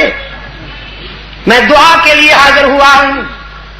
رحمت عالم صلی اللہ علیہ وسلم نے دعا کے لیے ہاتھ اٹھا لیے، فرمایا اللہم بی ام ابی ہریرہ، اللہم اہد ام ابی ہریرہ۔ الہ العالمین، میرے معبود ابو ہریرہ کی ماں کو ہدایت عطا فرما۔ ادھر سرکار دو عالم صلی اللہ علیہ وسلم نے دعا کے لیے ہاتھ اٹھائے، ادھر ابو ہریرہ دوڑے تیز قدموں کے ساتھ گھر کی طرف جا رہے ہیں۔ کسی نے ابو ہریرہ کا دامن پکڑ کے پوچھا کیا بات ہے؟ تم تو کبھی تیز رفتاری سے چلے نہیں، آج دوڑتے ہو کیوں؟ ابو ہریرہ نے دوڑتے دوڑتے دامن چھڑایا، کہنے لگے مجھے مت روکو، میں ذرا جلدی جا کے گھر دیکھنا چاہتا ہوں کہ پہلے میں پہنچتا ہوں یا میرے آقا کی دعا پہنچتی ہے۔ گھر میں پہنچے، دروازے پہ دستک دی، ماں نے اندر سے آواز بلند کی من بالباب، کون ہے میرے دروازے پر؟ ابو ہریرہ نے کہا ماں جی تیرے بوڑھے ہاتھوں میں مارنے کی طاقت ہے تو میرا سر ایک مرتبہ پھر مار کھانے کے لیے حاضر، تیرا بیٹا آیا ہے۔ ماں نے کہا بیٹا کچھ دیر ٹھہریے، میں کچھ دیر کے بعد دروازہ کھولوں گی۔ ابو ہریرہ فرماتے ہیں ماں کی آواز سن کر میرے ضمیر نے فیصلہ کیا کہ رحمت عالم کا تیر نشانے پہ لگ گیا ہے۔ آواز میں کفر کی سختی نہیں تھی، ایمان کی لذت تھی۔ تھوڑی دیر کے بعد دروازہ کھلا، فرماتے ہیں میں نے دیکھا میری ماں کے سفید بالوں سے پانی کے قطرے تسبیح کے دانوں کی طرح گر رہے ہیں۔ پوچھا دروازہ کیوں دیر سے کھولا؟ کہنے لگی بیٹا کچھ دیر پہلے میرے دل پہ چوٹ لگی اور میرے ضمیر نے فیصلہ کیا میں کتنی بد نصیب ہوں، میرا بیٹا تو آقا کے قدموں میں پہنچ چکا ہے، میں بڑھاپے میں بھی کفر کے اندھیروں میں بھٹک رہی ہوں، تو میں نے اپنے ضمیر کے تقاضے پر غسل کر لیا، اپنے جسم کو تو پانی سے صاف کر بیٹھی ہوں، اب رسول کے قدموں میں لے جا تاکہ میرے دل کو تیرا آقا توحید کے آب حیات سے صاف کر دے۔ سرکار دو عالم صلی اللہ علیہ وسلم کے قدموں میں لے کر ابو ہریرہ اپنی بوڑھی ماں کو لائے۔ رحمت عالم صلی اللہ علیہ وسلم نے فرمایا کسے لائے ہو؟ عرض کیا اللہ کے رسول میری ماں ہے، اپنے ماضی پر شرمندہ ہو کر اپنے حال کو سنوارنے کے لیے اور مستقبل کا عزم لے کر حاضر ہوئی ہے۔ سرکار دو عالم صلی اللہ علیہ وسلم نے کلمہ شہادت پڑھا ہے اور ابو ہریرہ کی ماں رحمت عالم صلی اللہ علیہ وسلم کے غلاموں میں شامل ہو گئی۔ میں نے یہ دو واقعے آپ کو اس لیے عرض کیے، ایک قرآن سے ایک حدیث سے۔ وہاں نوح علیہ السلام اپنے مشرک بیٹے کے لیے بخشش مانگتے ہیں، اللہ کی طرف سے تنبیہ ہو جاتی ہے، اور جہاں سرکار دو عالم صلی اللہ علیہ وسلم ابو ہریرہ کی مشرکہ ماں کے لیے ہدایت کی دعا کرتے ہیں اسی وقت قبول ہو جاتی ہے۔ نتیجہ یہ نکلا کہ اللہ کو کوئی مجبور نہیں کر سکتا، وہ نہ مانے تو پیغمبر کو تنبیہ کر دیتا ہے اور مان لے تو ماننے والے کو بھی حیران کر دیتا ہے، لہذا وہ بات نہیں معبود ہے، وہ بات رہنمائی میسر کرنے کے قابل نہ رہی۔ انجیل بھی فکر انسانی کو صحیح رہنمائی پیش کرنے کے قابل نہ رہی۔ محمد صلی اللہ علیہ وسلم روشنیوں کا مینار بن کر آئے، انسان کے دل و دماغ پہ دستک دیتے ہوئے سرکار دو عالم صلی اللہ علیہ وسلم نے متوجہ کیا فرمایا هو اللہ الذی لا الہ الا ہو عالم الغیب والشہادہ هو الرحمن الرحیم هو اللہ الذی لا الہ الا ہو الملک القدوس السلام المؤمن المہیمن العزیز الجبار المتکبر سبحان اللہ عما یشرکون. وہی ہے معبود برحق، عالم غیب ہے، عالم غیب ہے. جو ہو چکا اسے بھی جانتا ہے، جو ہو رہا ہے اسے بھی دیکھ رہا ہے، جو ہونے والا ہے اسے بھی جانتا ہے. عالم ما کان ہے وما یکون ہے. کون؟ علام الغیوب کون ہے؟ تلوالو. واللہ الذی لا الہ الا ہو عالم الغیب والشہادہ هو الرحمن الرحیم هو اللہ الذی لا الہ الا ہو الملک القدوس السلام المؤمن المہیمن العزیز الجبار المتکبر سبحان اللہ عما یشرکون.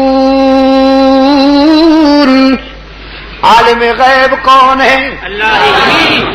قدوس کون ہے؟ ہی پہ زور دیجئے، ہی پہ ذرا زور ضرب لگائیے تلوالو، تاکہ بھی کے بیماروں تک بھی آواز پہنچے. ہوائیں لے جائیں، ہوائیں لے جائیں. ہاں ادھر اٹک کے پل کے پار بھی کے بیماروں کو اللہ شفائے کاملہ عطا فرمائے.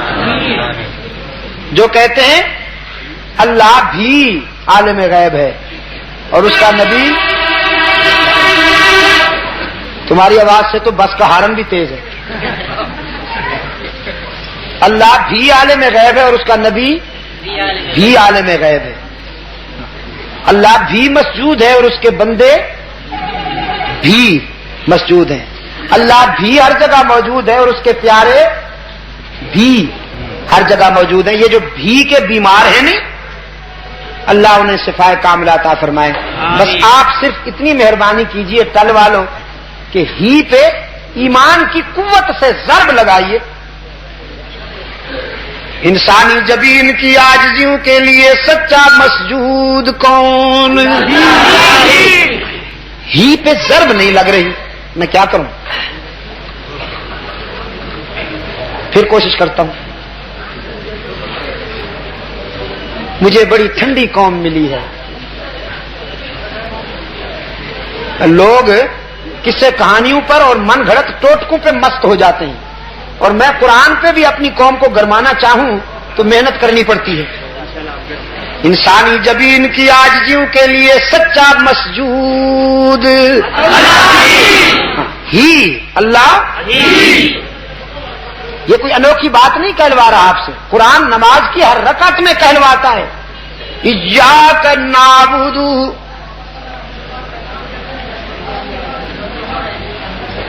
خبر بات ہے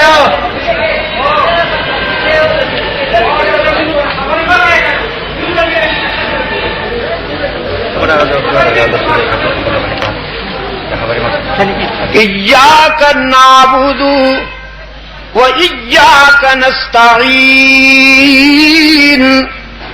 ہم تیری ہی عبادت کرتے ہیں، ہم تیری ہی نہیں بھی نہیں. ایاک نعبد، ہم تیری ہی عبادت کرتے ہیں اور کرتے رہیں گے. ہم تجھ سے ہی مدد مانگتے ہیں اور مانگتے ہی یا بھی، تو بس یہی کہلوا رہا ہوں. انسانی جبین کی عاجزیوں کے لیے سچا مسجود کون؟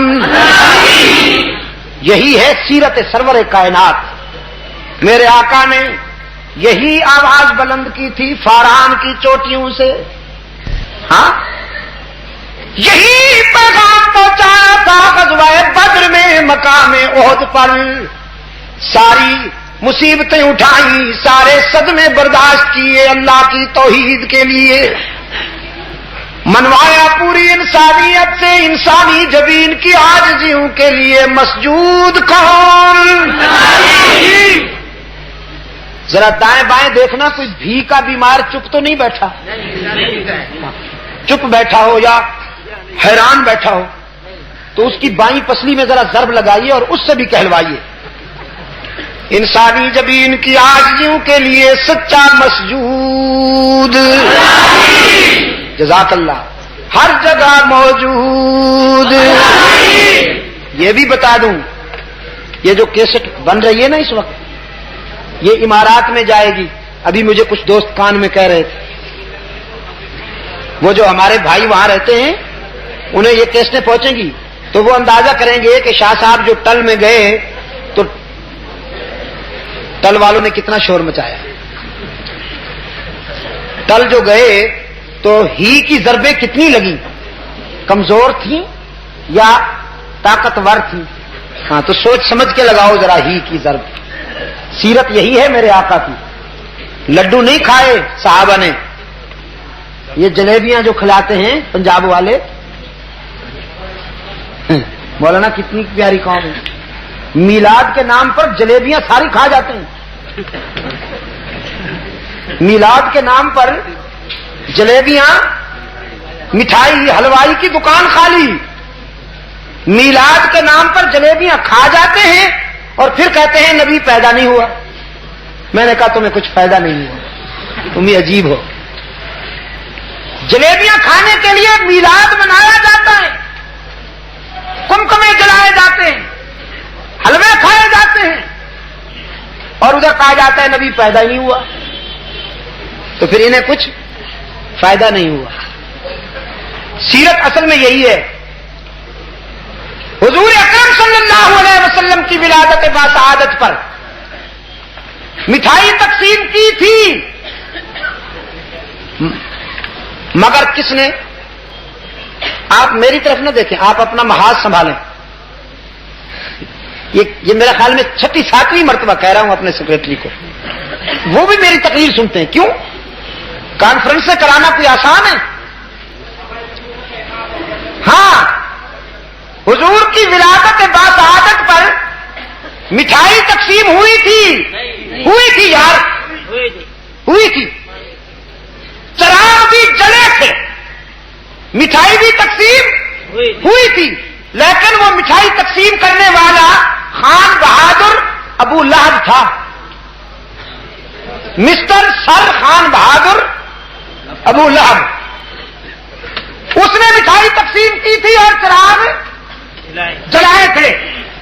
صدیق اکبر نے مٹھائی نہیں تقسیم کی، فاروق اعظم نے مٹھائی تقسیم نہیں کی، عثمان ذوالنورین نے مٹھائی تقسیم نہیں کی اور چراغ نہیں جلائے، علی المرتضیٰ نے مٹھائیاں نہیں کھائی اور چراغ نہیں جلائے، بلکہ حضور کی سیرت یوں منائی کہ رسول کے راستے پر پتھر کھائے اور اس کی توحید کے نغمے آلاپے. تو تم مٹھائی کھانے والوں میں سے ہو یا حضور کے پیغام کو نشر کرنے والوں میں سے ہو؟ ہاں، تو اس لیے پھر کہو میرے ساتھ، انسانی جبین کی عاجزیوں کے لیے سچا مسجود. ضرب لگانی ہے، ضرب. اللہ ہی انسانی جبین کی عاجزیوں کے لیے سچا مسجود، ہر جگہ موجود. علام الغیوب، کارساز و دستگیر، حاجت روا، مشکل کشا، مشکل کشا. ٹل والو اللہ ہی یا اللہ بھی. کہا کرتا ہوں اپنے بیمار دوستوں سے، کبھی تنہائی میں اپنے ضمیر سے پوچھو مشکل کشا کون ہے تو تمہارا ضمیر بھی کہے گا مشکل کشا وہی ہوتا ہے جس پہ خود کبھی مشکل نہ آئے. مشکلوں میں الجھے وہ مشکل کشا نہیں جو خود حاجت مند ہو وہ حاجت روا نہیں. نبیوں پہ آزمائشیں آئیں کہ نہیں بولو رسولوں پہ آزمائشیں آئیں کہ نہیں آدم پہ آزمائش آئی آدم نے کس سے مانگا نوح پہ آزمائش آئی نوح نے کس کے آگے دامن پھیلایا ابراہیم پہ مشکل آئی ابراہیم نے کس کے آگے دامن پھیلایا قادر سے مانگا یا عبد القادر سے مانگا رحمان سے مانگا یا عبد الرحمان سے مانگا نبیوں کا مشکل کشا کون رسولوں کا مشکل کشا کون صحابہ کا مشکل کشا کون صدیق کا مشکل کشا کون فاروق کا مشکل کشا کون عثمان کا مشکل کشا کون علی کا مشکل کشا کون یا خود علی مشکل کشا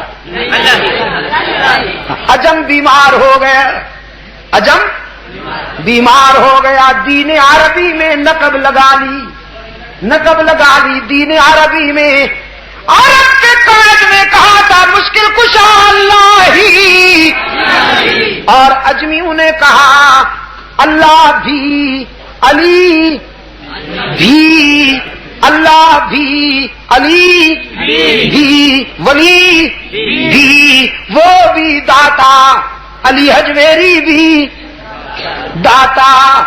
لیکن قرآن کی عظمت پہ قربان جاؤں قرآن 1400 سال سے علاج کر رہا ہے انسان. محمد عربی کا دیا ہوا فارمولہ ہے رحمت عالم صلی اللہ علیہ وسلم کی دی ہوئی امانت ہے. قرآن کہتا ہے مشکل کشا کون اللہ ہی حاجت روا کون اللہ ہی کار ساز کون اللہ ہی عزت دینے والا کون اولاد دینے والا کون بیماریاں دور کرنے والا کون ہر مقام پر ہر کسی کی دعائیں سننے اور قبول کرنے والا کون بیڑے پار کرنے والا کون معاف کرنے والا بغیر کچھ لیے سب کچھ دینے والا گناہگاروں کو اپنے دامن رحمت میں چھپا لینے والا کون چل والو باقی جہاں جاؤ گے لوٹے جاؤ گے باقی جہاں جاؤ گے لوٹے جاؤ گے. یار لوگوں نے منڈیاں سجا رکھی ہیں جھنڈیاں لہرا رکھی ہیں چادریں چڑھا رکھی ہیں بڑے بڑے سائز کی قبریں بنا رکھی ہیں. انڈیا میں گیا میں وہاں پر ایک بزرگ کی قبر مجھے دوستوں نے دکھائی 70 گز لمبی 70 گز صوبہ گجرات میں یہ سورت کے قریب. میں نے کہا بھئی یہ 70 گز کیوں لمبی ہے کیا حضرت صاحب 60 گز تھے یہ جو مدفون ہیں اس میں جو حضرت دفن ہیں جن کی قبر 70 گز ہے ان کو 60 گز تو ہونا چاہیے تو کیا حضرت کی قد 60 گز تھی. مجاور جو بیٹھا تھا وہ کہنے لگا نہیں یہ حضرت کی قد جو تھی ہائٹ جو تھی وہ تو نارمل تھی جیسے عام لوگوں کی ہوتی ہے. میں نے کہا پھر تم نے یہ 70 گز لمبی قبر کیوں بنائی. میرے کان میں کہا لوگوں کو مرعوب کرنے کے لیے. لاؤڈ اسپیکر ہی ایسا ہے کیا کروں میں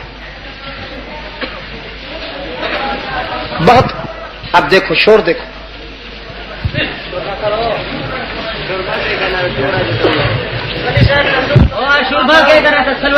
یہاں سے آپ چیخیں گے وہاں سے وہ چیخیں گے بات تو بگڑے گی. میں نے تو کہا ہے کہ 15-20 نوجوانوں کو آئندہ کے لیے حکم دیتا ہوں. آئندہ کے لیے نوجوان سپاہ فاروق اعظم کی ایک یہاں پر تنظیم بنائیے. کیا نام ہے اس کا سپاہ فاروق اعظم. جیسے پشاور میں ہے جیسے کوہاٹ میں ہے، جس طرح اللہ کے فضل سے سدا قرآن ایجنسی میں نوجوانوں کو منظم کیا ہم نے. فاروق اعظم کا نام جو ہے، ابلیس کی ماں مر جاتی ہے اس کے نام سے، شیطان کی ماں مرتی ہے فاروق اعظم کے نام سے. اللہ کے رسول صلی اللہ علیہ وسلم نے فرمایا قیامت آ سکتی ہے لیکن ابلیس اور عمر ایک جگہ اکٹھے نہیں ہو سکتے.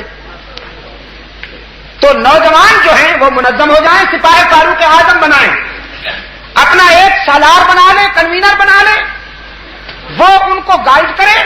آئندہ کانفرنسوں کے موقع پر ان کے ہاتھ میں ڈنڈا ہونا چاہیے، انڈا نہیں ڈنڈا. کیا کہا میں نے؟ ان کے ہاتھ میں ڈنڈا ہونا چاہیے. اور چپ کرانے کے لیے خود نہ بولے، چپ شاہ چپ شاہ چپ. اس کو کہو تم کیوں نہیں چپ ہوتے؟ چپ کرانے کا طریقہ یہ ہے کہ ڈنڈا آہستہ سے یہاں لگائیں، مارے نہیں، یوں لگائیں. ڈنڈا ہے کسی کے پاس؟ واقعہ نہیں، واقعہ نا راکا. اچھا راکا ذرا یہ دیکھیے، یوں لگائیے. جب یوں آپ، یہ مجھ سے زور سے لگ گیا، آہستہ سے یوں لگائیں گے آپ تو وہ دیکھے گا نا، پھر آپ کہیں. یہ ہے چپ کرانے کا طریقہ. اور جب آپ خود بولیں گے تو پھر تو بات چلی جائے گی آگے. 15-20 نوجوان کھڑے رہیں، جلسے کا انتظام سنبھالا کریں آئندہ کے لیے. یاد رکھیں گے نا آپ انشاءاللہ. سپاہی فاروق اعظم تشکیل پا جائے ذرا جلدی سے. تو دیکھو اب اس کو دیکھو خود بولتا ہے، خود نہ بولیں، اشارہ کریں کہ چپ رہو. ڈنڈا دکھاؤ نا ذرا، یہ ان کو پہنچاؤ ڈنڈا. اس سے کون ڈرتا ہے؟ اس سے کوئی نہیں ڈرتا. یہ ڈنڈا ہاں، بغیر کچھ لیے سب کچھ دینے والا کون؟ تانا دیے بغیر معاف کر دینے والا کون؟ باقی جہاں جاؤ گے لوٹے جاؤ گے، باقی جہاں جاؤ گے لوٹے جاؤ گے. یار لوگوں نے منڈیاں سجا رکھی ہیں، چادریں چڑھا رکھی ہیں، جھنڈیاں لہرا رکھی ہیں، اور کہتے ہیں کچھ لے کے آؤ گے تو کچھ لے کے جاؤ گے، خالی ہاتھ آؤ گے تو خالی ہاتھ جاؤ گے. لیکن محمد عربی صلی اللہ علیہ وسلم نے انسانیت کو یہ دروازہ دکھایا. اس دروازے سے ہر وقت صدا آتی ہے، کچھ نہ لے کے آؤ سب کچھ لے کے جاؤ.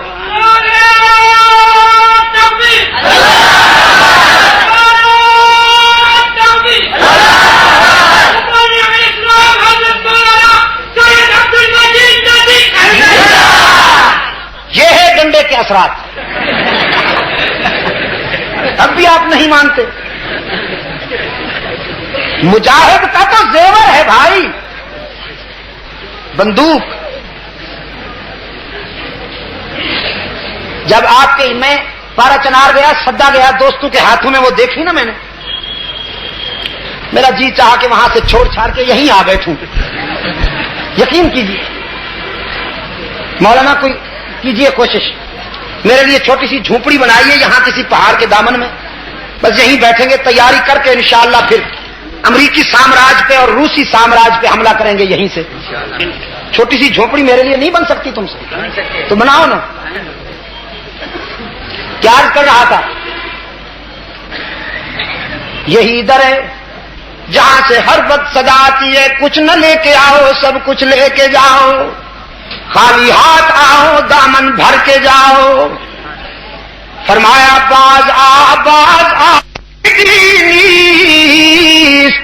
صد بار اگر توبہ شکستی باز آ. او خطا کار، اگر 100 مرتبہ توبہ کر کے توڑ دی ہے، نبھا نہیں سکا تو مایوس ہونے کی کوئی بات نہیں. ایک مرتبہ پھر میرے در پہ آ کے دیکھ، جبین نیاز جھکا کے دیکھ، طلب کا دامن پھیلا کے دیکھ، ندامت کے آنسو بہا کے دیکھ، میرے لطف و کرم کو آزما کے دیکھ. تیرے آنے میں دیر ہے، میرے راضی ہونے میں دیر نہیں ہوگی۔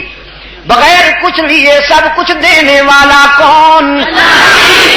تانا دیے بغیر معاف کر دینے والا کون؟ ہی پہ زور دو نا ذرا، شیدائی ہو کہ حلوائی ہو؟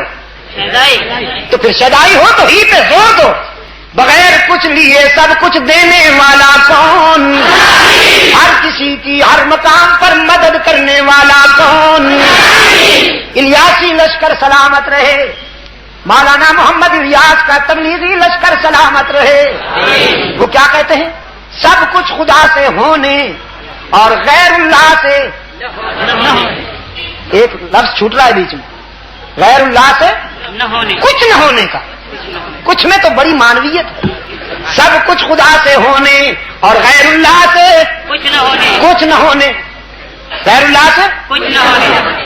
فرمایا ضرب مثل فاستمعوا له ان الذين تدعون من دون الله لن يخلقوا ذبابا ولو اجتمعوا له۔ اللہ کے سوا باقی جتنی طاقتیں ہیں ساری جمع ہو جائیں، سارے پیر، سارے فقیر، سارے حکام، ساری کائنات جمع ہو جائے، قرآن کہتا ہے اللہ کے مقابلے میں ایک مکھی بھی نہیں بنا سکتے۔ مکھی وہ لفظ کن سے کائنات سجاتا ہے، وہ لفظ کن سے کائنات بناتا ہے۔ کن کہتا ہے تو آسمان سج گیا، کن کہا تو زمین بچھ گئی، کن کہا تو ستارے چمکنے لگے، کن کہا تو گلشن مہکنے لگے، کن کہا تو سبزے لہکنے لگے، کن کہا تو ندیوں کو بہاؤ مل گیا، کن کہا تو شاخوں کو جھکاؤ مل گیا، کن کہا تو طوفانوں کو جوش مل گیا، کن کہا تو سمندروں کو خروش مل گیا، کن کہا تو راتوں کو اندھیرا مل گیا، صبح کو سویرا مل گیا، پہاڑوں کو متانت مل گئی، مویشی مختلف اقسام میں آ گئے، پرندے مختلف بولیوں میں چہکنے لگے، نظام صبح و شام منظم ہو گیا۔ وہ لفظ کن سے کائنات سجاتا ہے اور باقی سب جمع ہو جائے، ایک مکھی بھی نہیں بنا سکتے، ایک مکھی۔ تو سب کی مشکل کشائی کرنے والا کون؟ حاجت روائی کرنے والا کون؟ سب کے بیڑے پار اتارنے والا کون؟ یا اللہ ہی، اللہ ہی۔ سیاہ جانور سے، بدبو گوبر سے، بدبو والی گوبر سے، سیاہ جانور سے، سرخ خون سے سفید دودھ پلانے والا کون؟ وَإِنَّ لَكُمْ فِي الْأَنْعَامِ لَعِبْرَةً نُسْقِيكُم مِّمَّا فِي بُطُونِهِ مِن بَيْنِ فَرْثٍ وَدَمٍ لَبَنًا خَالِصًا سَائِغًا لِّلشَّارِبِينَ۔ قرآن کہتا ہے دودھ کا گلاس پینے سے ایک لمحہ پہلے ذرا سوچ لینا کہاں سے آیا، کس نے بھیجا۔ تیری بکری کی رنگت سیاہ، اس کی گوبر بدبودار، اس کی رگوں میں دوڑنے والا خون سرخ، لیکن وہ کون ہے جو تیرے گلاس میں آنے والے دودھ میں جانور کی سیاہی کو بھی شامل نہیں ہونے دیتا، خون کی سرخی کو بھی شامل نہیں ہونے دیتا، گوبر کی بدبو کو بھی شامل نہیں ہونے دیتا۔ ان تینوں منفی چیزوں میں سے نسقیکم لبنا خالصا سائغا للشاربین، خوش رنگ اور خوش ذائقہ دودھ پلانے والا کون؟ انشاءاللہ جب تک ولی اللہ لشکر کے سپاہی زندہ رہیں گے، اور انشاءاللہ یہ لشکر رہے گا، ولی اللہ کا لشکر رہے گا، شیخ الہند کے سپاہی انشاءاللہ اس ملک میں تعمیر فکر و نظر کریں گے، فکر و عمل کی تعمیر کریں گے۔ جب تک ہم زندہ ہیں انشاءاللہ توحید میں شرک کی ملاوٹ نہیں ہونے دیں گے، اور سنتوں میں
پابندیاں لگاتے ہو مجھ پر. ہاں رات میں ٹیکس لے پہنچا, پابندی کے کاغذات پہلے پہنچے ہوئے, کبھی میں آگے پابندی پیچھے, کبھی پابندی آگے سید عبد المجید ندیم شاہ صاحب پیچھے, تعاقب جاری, کبھی وہ آگے کبھی میں آگے, لیکن پابندیاں مجھ پر, فلم سٹارز پر نہیں. فلمی اداکاروں کے لیے وی آئی پیز کا اعزاز, تبلا سرنگی بجانے والوں کے لیے کریڈٹ اور تمغے. ٹھیک کہہ رہا ہوں؟ وہ ایک آغا خان ہے بین الاقوامی گمراہ, انٹرنیشنل زانی, بین الاقوامی بدماش. اس کے لیے ہنجا, دیر اور گلگت کا علاقہ مخصوص کیا جا رہا ہے. وہ امریکہ کی فری ایڈ کو وہاں کی آبادی میں مفت تقسیم کر کے اپنے فاؤنڈیشن کو مستحکم کرتے ہوئے لوگوں کے ایمان پہ ڈاکہ ڈال رہا ہے, لوگوں کو آگاہانی فتنے میں مبتلا کر رہا ہے. مجلس تحفظ حقوق اہل سنت و جماعت کے زیر اہتمام ہم نے چترال میں کانفرنس رکھ کر 3 روزہ کانفرنس میں ہم نے اس فتنے کا تعاقب کرتے ہوئے وہاں کی آبادی کو مطلب کیا ہے کہ جان دے دو لیکن لالچ میں ایمان کا سودا نہ ہونے پائے. انشاءاللہ ہم قادیانیت کا تعاقب بھی جب تک زندہ ہے جاری رکھیں گے. تمہاری پابندیاں ہمارا راستہ نہیں روک سکتی. میں نے بات ان کی پابندی کو آپ کی دعا سے ٹھکانے لگائے. جو دوست لینے کے لیے گئے ہوئے تھے, کیا نام, ہمارے نبی جان صاحب جو لینے گئے تھے گواہ ہیں. ہم نے ان کی پابندی کے خلاف اللہ کے فضل و کرم کے ساتھ تقریر کی. پورے ڈسٹرکٹ راول پنڈی کے لیے میرا داخلہ بند. کیوں؟ پچھلی پابندی ابھی ختم ہوئی, 2 دن گزرے کہ یہ پابندی آ گئی. اس سے پہلی پابندی ختم ہوئی تھی, 1 دن کے بعد دوسری لگ گئی تھی. پابندی پہ پابندی, پابندی پہ پابندی. قادیانیوں کو چھٹی, آغا خانی کو چھٹی, بدعتیوں کو چھٹی, رافضیوں کو چھٹی, اور ہم پر پابندی. چوروں کو چھٹی اور چوکیداروں پہ پابندی. چوروں کو چھٹی اور چوکیداروں پر نتیجہ کیا نکلے گا؟ گھر لٹ جائے گا. چوکیدار کو اگر آپ باندھ دیں اور چوروں کو کھول دیں تو گھر لٹ جائے گا یا بچ جائے گا؟ وہ بابا شادی کا لطیفہ سنایا میں نے آپ کو. ایک بستی سے گزر رہے تھے, کتے پیچھے لگ گئے. کتے جو پیچھے لگے تو آدمی دیکھتا نہیں ادھر ادھر, کوئی لکڑی, کوئی ڈنڈا, کوئی پتھر, تاکہ کتوں کو ماروں.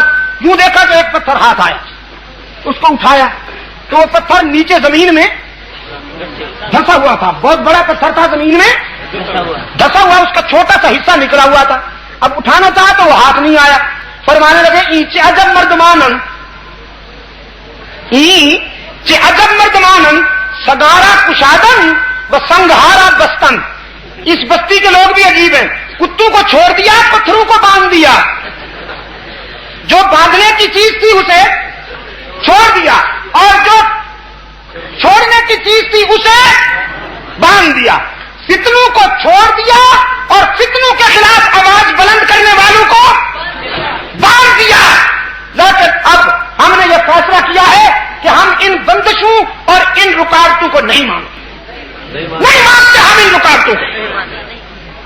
میں دنیا کے 23 ممالک میں جا چکا ہوں. عیسائی ممالک بھی ہیں, لاطین ممالک بھی ہیں, انڈیا بھی ہے, یورپین ممالک بھی ہیں, افریقن 23 ملکوں میں گیا ہوں. آج تک مجھ پہ کسی ملک میں پابندی نہیں لگی. لیکن یہاں آگے پابندی, پیچھے پابندی, دائیں پابندی, بائیں پابندی, شرقن پابندی, غربن پابندی, صبح پابندی, شام پابندی. کیا مصیبت ہے؟ ہم ان رکاوٹوں کو اب نہیں مانتے اللہ کے فضل و کرم سے. پشاور والوں نے پابندی لگائی تھی, ہم نے اس کو نہیں مانا. ہم پہنچتے ہیں اور اپنی آواز اللہ کے بندوں تک پہنچائیے.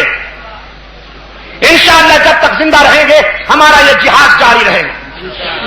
اور میں نے راولپنڈی کے دوستوں کو کہہ دیا ہے رات کہ ریٹ پٹیشن کے لیے تیاری کرو، ہم پابندی لگانے والی انتظامیہ کو ہائی کورٹ میں بلائیں گے اور ان کی آنکھوں میں آنکھیں ڈال کر میں ان کو سمجھاؤں گا کہ تم مجھ پہ کیوں پابندی لگاتے ہو۔ فتنوں کے خلاف جہاد جاری رہنا چاہیے کہ نہیں رہنا چاہیے؟ میں آپ سے پوچھتا ہوں۔ یہ دشمنان صحابہ کو کھلی چھٹی ملنی چاہیے؟ جو اصحاب رسول کو گالیاں دیں، صحابہ کرام کو گالیاں دینے والوں کو کھلی چھٹی ملنی چاہیے یا ان کا تعاقب ہونا چاہیے؟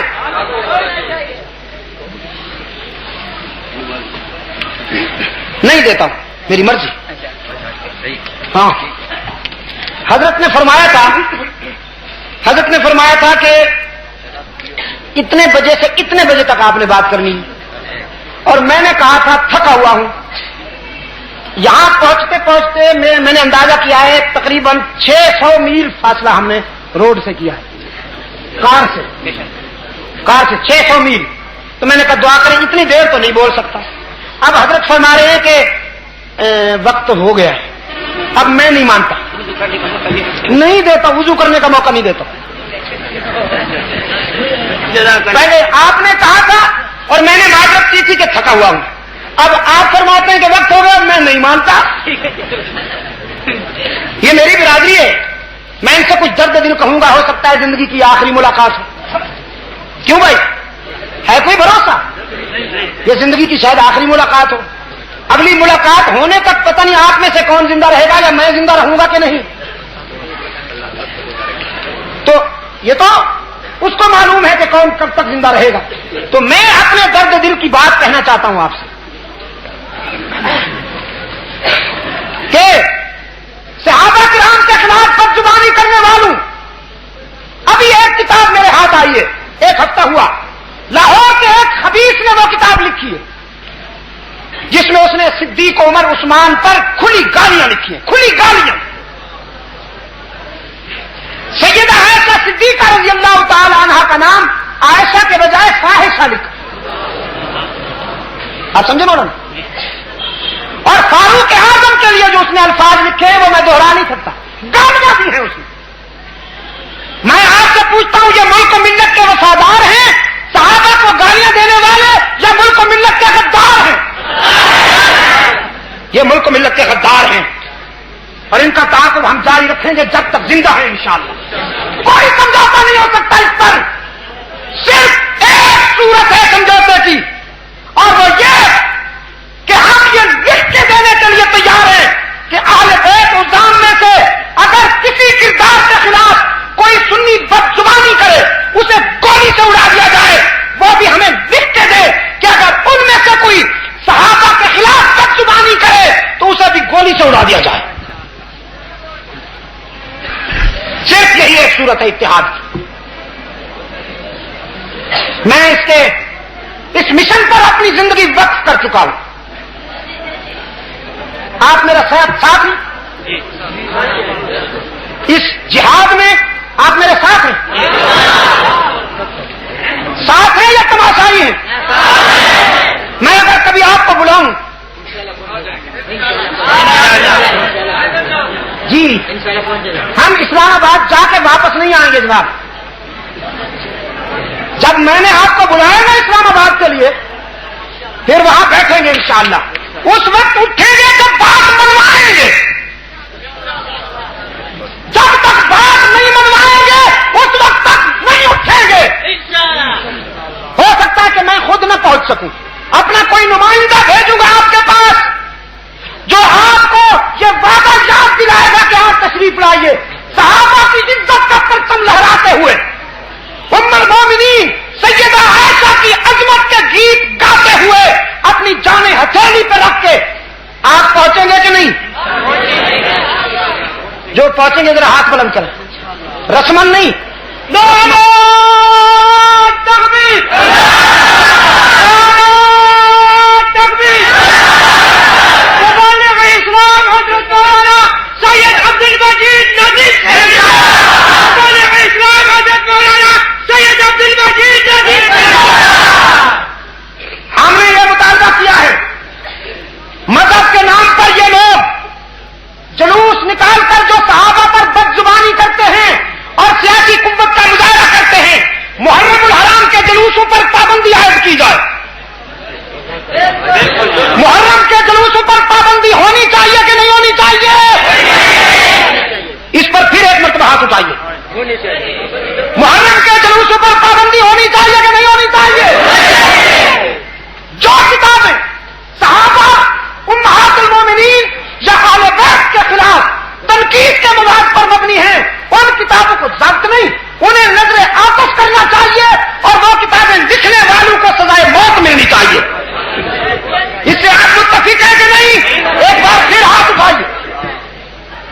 جزاکم اللہ.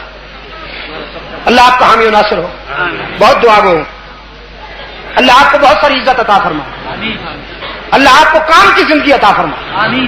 میں دعا گو ہوں, حشر میں حضور آپ کو مسکراتے ہوئے اپنا کہہ کر قریب بلا لے.